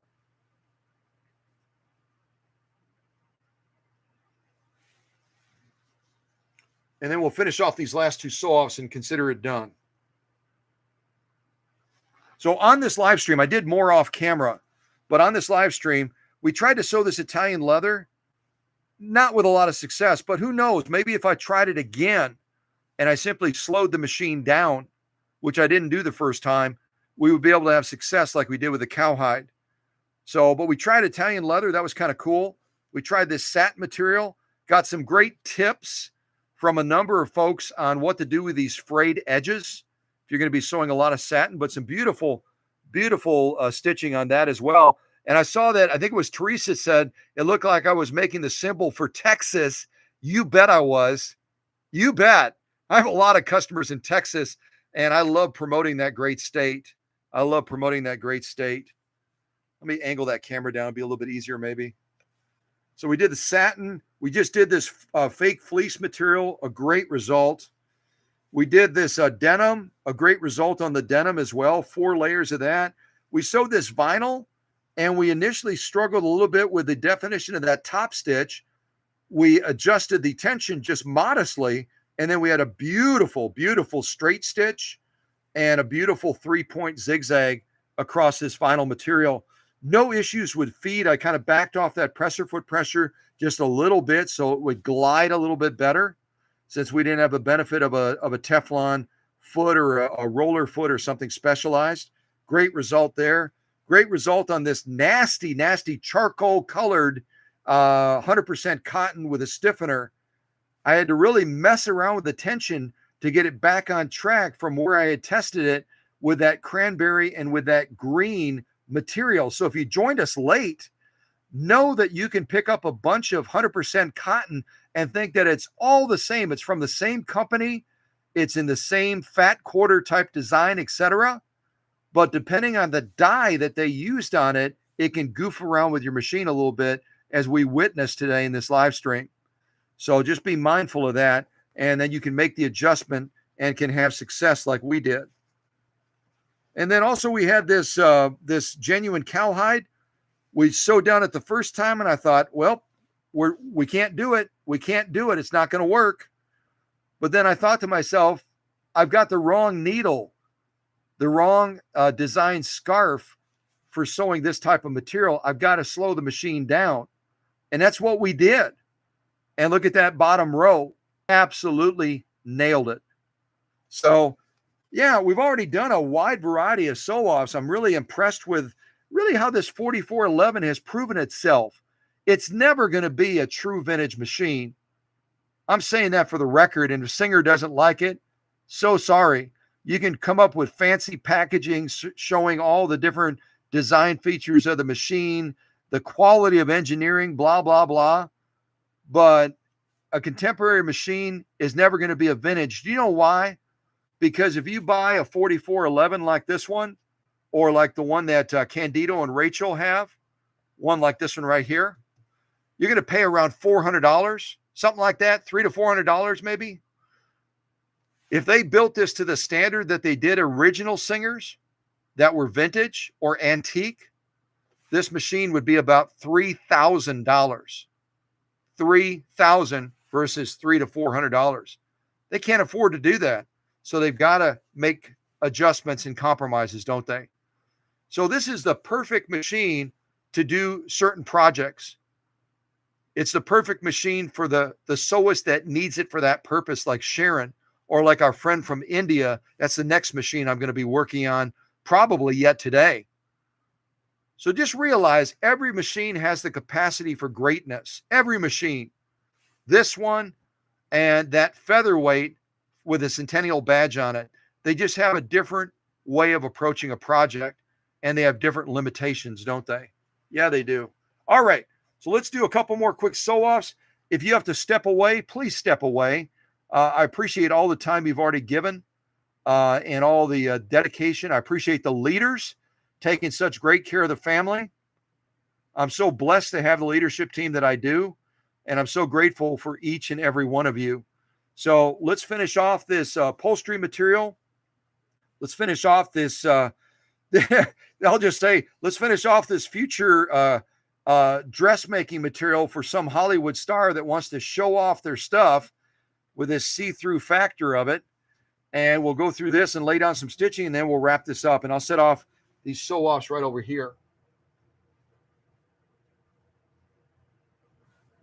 All right. Let's get upholstery material in first. We'll do 2 layers of that. Not a big deal, I don't think. And this upholstery material, again, is kind of a weird mix. This upholstery material that I have underneath the presser foot is a combination of nylon and polyester. And I'm just going to make a quick little adjustment right up here. Bump it up just a tiny little bit. What stitch do I have right now? I've got the blind hem. Let's see here. Why don't we try an EKG on this, huh? Let's try an EKG stitch. I'm just really fond of that stitch. Oh, you know what? Let's do an eyebrow stitch. Let's do an eyebrow stitch. We'll do an eyebrow stitch. Let's shorten that down quite a bit.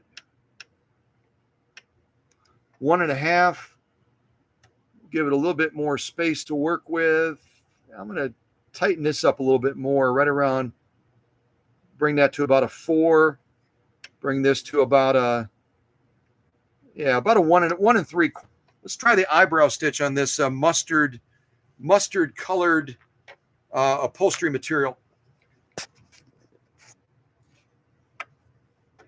And again, I'll slow our machine down just a little bit, I should also take into account I adjusted our tension. I'm going to bump up our tension just a little bit, right a little bit over 6, and hopefully that gives us enough top stitch definition as well. All right, here we go.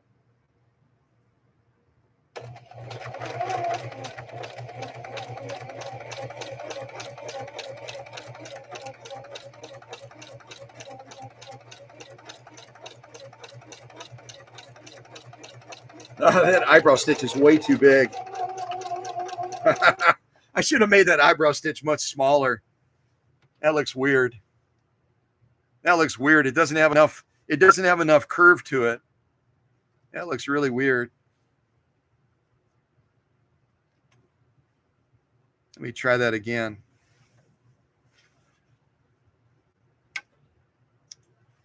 Try that one more time, see if I can give a little bit of a contrast to that. Right next to it. There we go.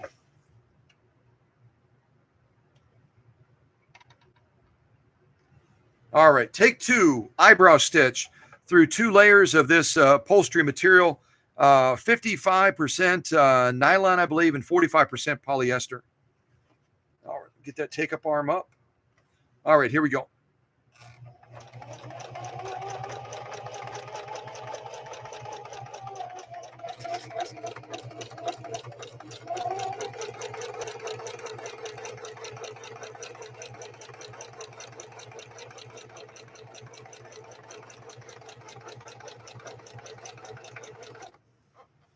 We are getting really low on that bobbin thread. This is kind of fun.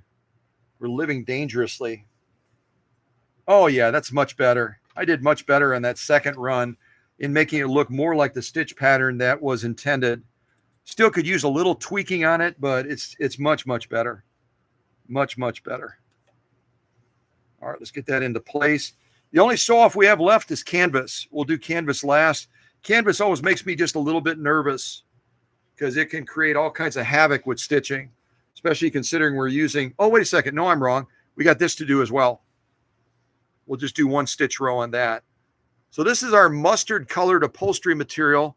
It's our top stitching, and then I'll flip it over to show off the lock stitching on the back.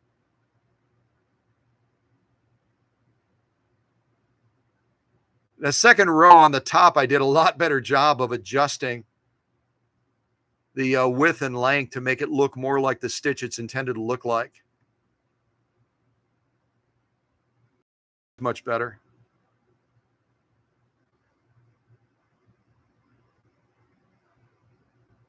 Still could tighten that up even more.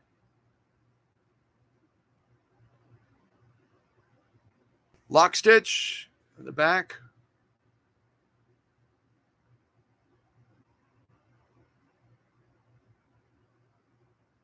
Yeah, we've got some good tension balance right now. I'm glad I did it a second time because that bottom row hardly even represents that stitch pattern appropriately. Don't you agree? And even the top row, which is much better, we need to tighten that up even tighter to draw that together to get that definition of the pattern that was intended. But a beautiful outcome. Beautiful outcome. So I'm going to add that to our pile. Now let's go with the super light side of this nylon. And then I'll do the canvas last. You know what? Why don't I get over my terror of the canvas first? I think we'll do, let's see, 2 layers. I'm taking into account the needle. The needle really, I don't think we should go too high on this, this canvas. I could try 4 layers, but it might be a little bit too much with our setup. I'm going to try it anyway. So I've got us up to 4 layers of this canvas material. I hope I'm not making a mistake. We'll see. We'll give the machine a little bit of a slowdown, give it a little bit more reaction time. Again, if you joined us late, we're sewing with a 7511 embroidery needle. 7511 embroidery needle has a very different scarf and different size of the eye. And because of that anatomy of the needle, it needs more reaction time with sewing certain materials like this canvas, like the leather, etc. So we're going to slow it way down. Hopefully we can get success on this canvas as well. Canvas is a tricky material to sew. The other thing I'll do real quick is I'm going to bump up our presser foot pressure even just a little bit more.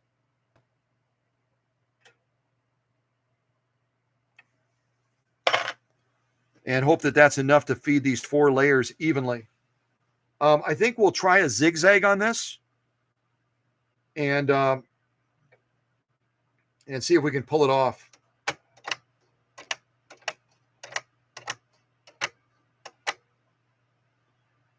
All right, so I've got a zigzag set. I'm going to go with a 3. Actually, I'm going to do a 2.5 and a 4. So this is going to be a different looking zigzag. I'm going to tighten it in a little bit so that we do have needle swing, but we don't have quite as much needle swing going through these 4 layers of nylon in view of our needle and our setup. I'm hoping we can pull it off, that we don't have any skip stitching, that we don't have any distortion of stitching. We just have a nice compact zigzag that we can look at and again be in wonder of what a 4411 is capable of accomplishing with a less than ideal setup, right? So let's give this a go and see how we do. I'm going to try to keep the speed way down, and I'll leave the camera the way it is so I can have both hands to kind of manage things a little bit. All right, here we go. We'll see how we do.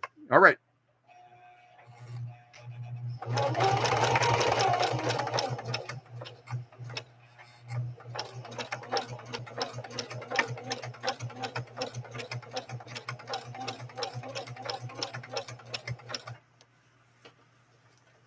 Yeah, I think that was the right choice. There you can see it right here. I'll lower the camera down. Very nice. Very nice. So canvas, if any of you are canvas sewers, Canvas is a very, very specialized material that requires a lot of attention to detail in setup in that. Most people that I know that sew canvas, either recreationally or professionally, they would never consider a setup like we have today. But we thought we'd give it a go. So let me show you what we got. 4 layers of canvas with a 7511 embroidery needle. Let's see here.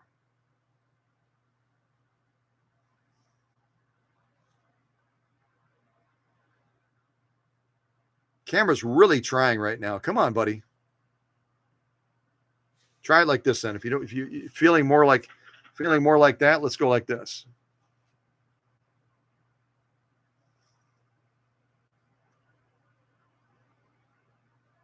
It's still not focused, is it? Come on.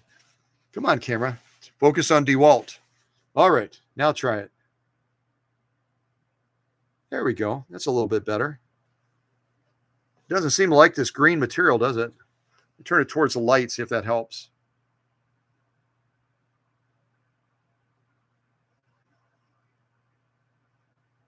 There we go. I think we almost have it. It doesn't like this green material. The camera's having trouble with it. So I'm going to move real slow across. We've got a beautiful zigzag, folks. It's a little bit more compact, but you notice with the adjustments I made to the width and the length, symmetrically, we maintained a beautiful zigzag shape, didn't we?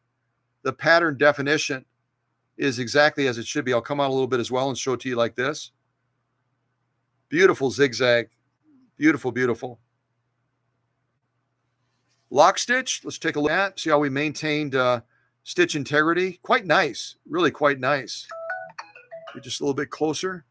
And that's reminding me that we have to meet, I believe it's David, Sharon's husband, in about, what time is it? A little bit less than an hour. Okay, so I'll show it to you like this. We got to get this done. Beautiful lock stitching. Beautiful top stitching through quite a bit of canvas. Put my hands like this. You can look at it like this.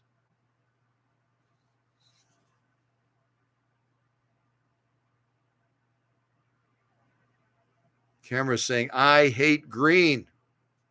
I hate green. There it is, almost. That's a lot of canvas, 4 layers. And the machine did a brilliant job. Again, I slowed it down, but you got to do what you got to do, right? When you're set up with a needle like we have, you got to slow the machine down a little bit. All right, so I'm going to do this last sew off. I'll put on a little bit of music so you don't have to listen to my voice the whole time. And again, thanks everybody. After I get done with this sew off, I'll show you the stitching as best as I can. And then we will end this live stream. Put on a little bit of ragtime maybe, huh?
Ragtime. I love ragtime. I don't know about y'all, but good stuff.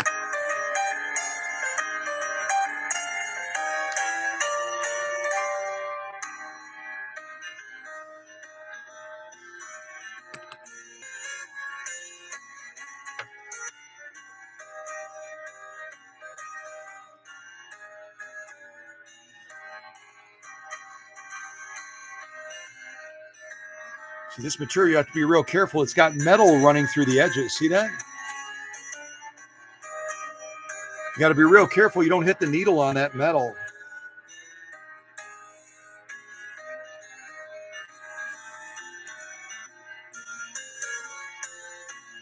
Decide which way I had this. I think I had it, yeah, like that. I'm gonna cut that off real quick.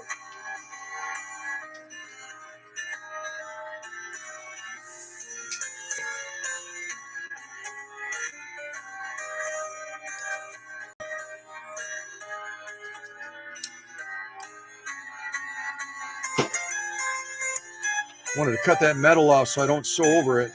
Hopefully.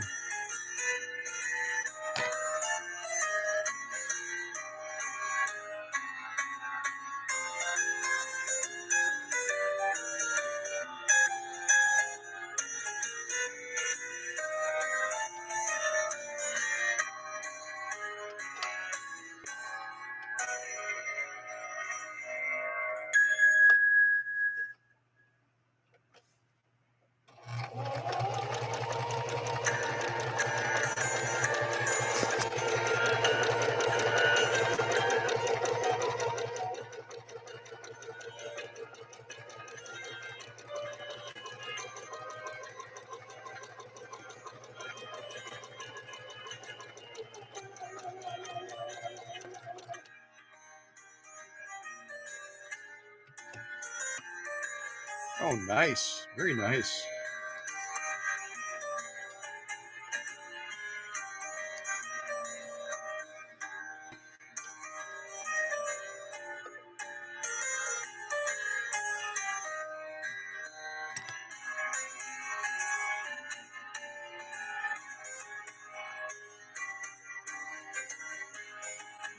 Very pretty.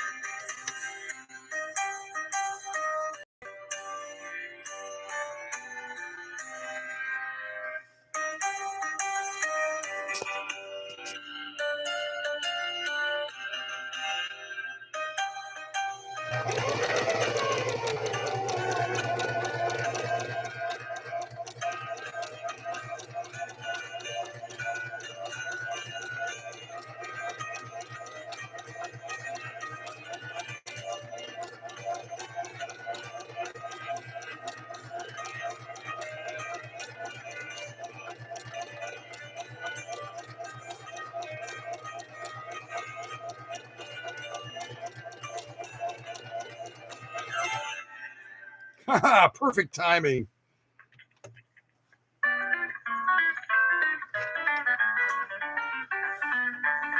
All right, let's take a look at these stitches. You have to step away. I totally understand. But I love this yellow nylon material. It's so cool.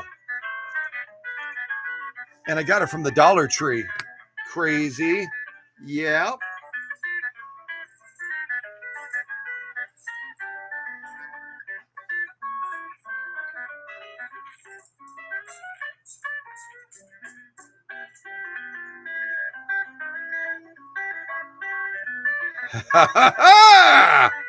Yeah, baby.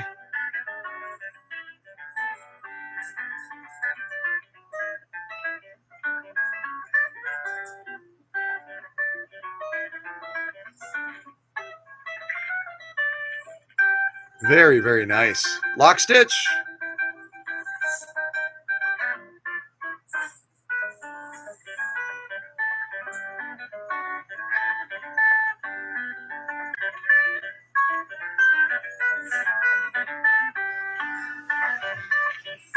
The Singer 4411. Heavy duty. however you define that.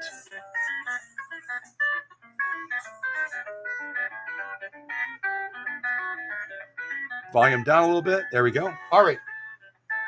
So on this live stream, I'll just show you real quick. We just showed this really cool yellow nylon material. It's kind of a translucent type thing. All right, I'm going to shut the music off. Did that. We did these 4 layers of canvas. We did this upholstery material and laid down some really, really gorgeous, cool stitching there as well. Let's see. We did, trying to find the stuff I did on camera, off camera. We did this satin and had some great results with that, some great tips as well. We sewed this 100% cowhide. We had failure, or at least opportunity, as I call it. Never really failure. There's always opportunity to overcome the challenge, isn't there? And we did it the second time and just slowed the machine down, and look at that. Crazy. All right.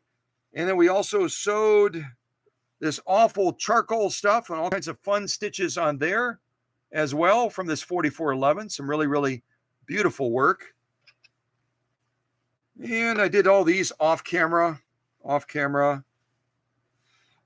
Showed this this vinyl stuff on camera and laid down a beautiful 3-point zigzag and a beautiful straight stitch after making a little bit of a tension adjustment. Off camera.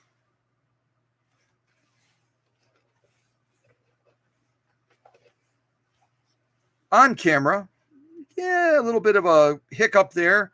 I think it was the rate of sewing because of the needle design and anatomy. So success, even though it's not exactly, we know what to do. Several layers of heavy grade denim. I think we had 4 layers of denim. And we didn't just lay down a standard stitch. We laid down a 3-point zigzag, a blind hem, and this other weird one, whatever that is. Yeah. And then finally, this fake fleece material. We sewed that as well. So between on and off camera, most of it on camera, there you go. That's the way it's supposed to be done. If someone's going to do a YouTube video, don't show us one sew off and say the machine is ready. Really? Take it through a sewing Olympics like we do at Cow Country, and then you know that Singer machine is ready to get the job done, right? Yeah. Ha ha. All right. Take care, everybody. God bless. And thank you again to the leaders for taking such great care of the family. We'll watch for another live stream soon. I don't know if I'll be ready by Saturday, but maybe. So take care. God bless.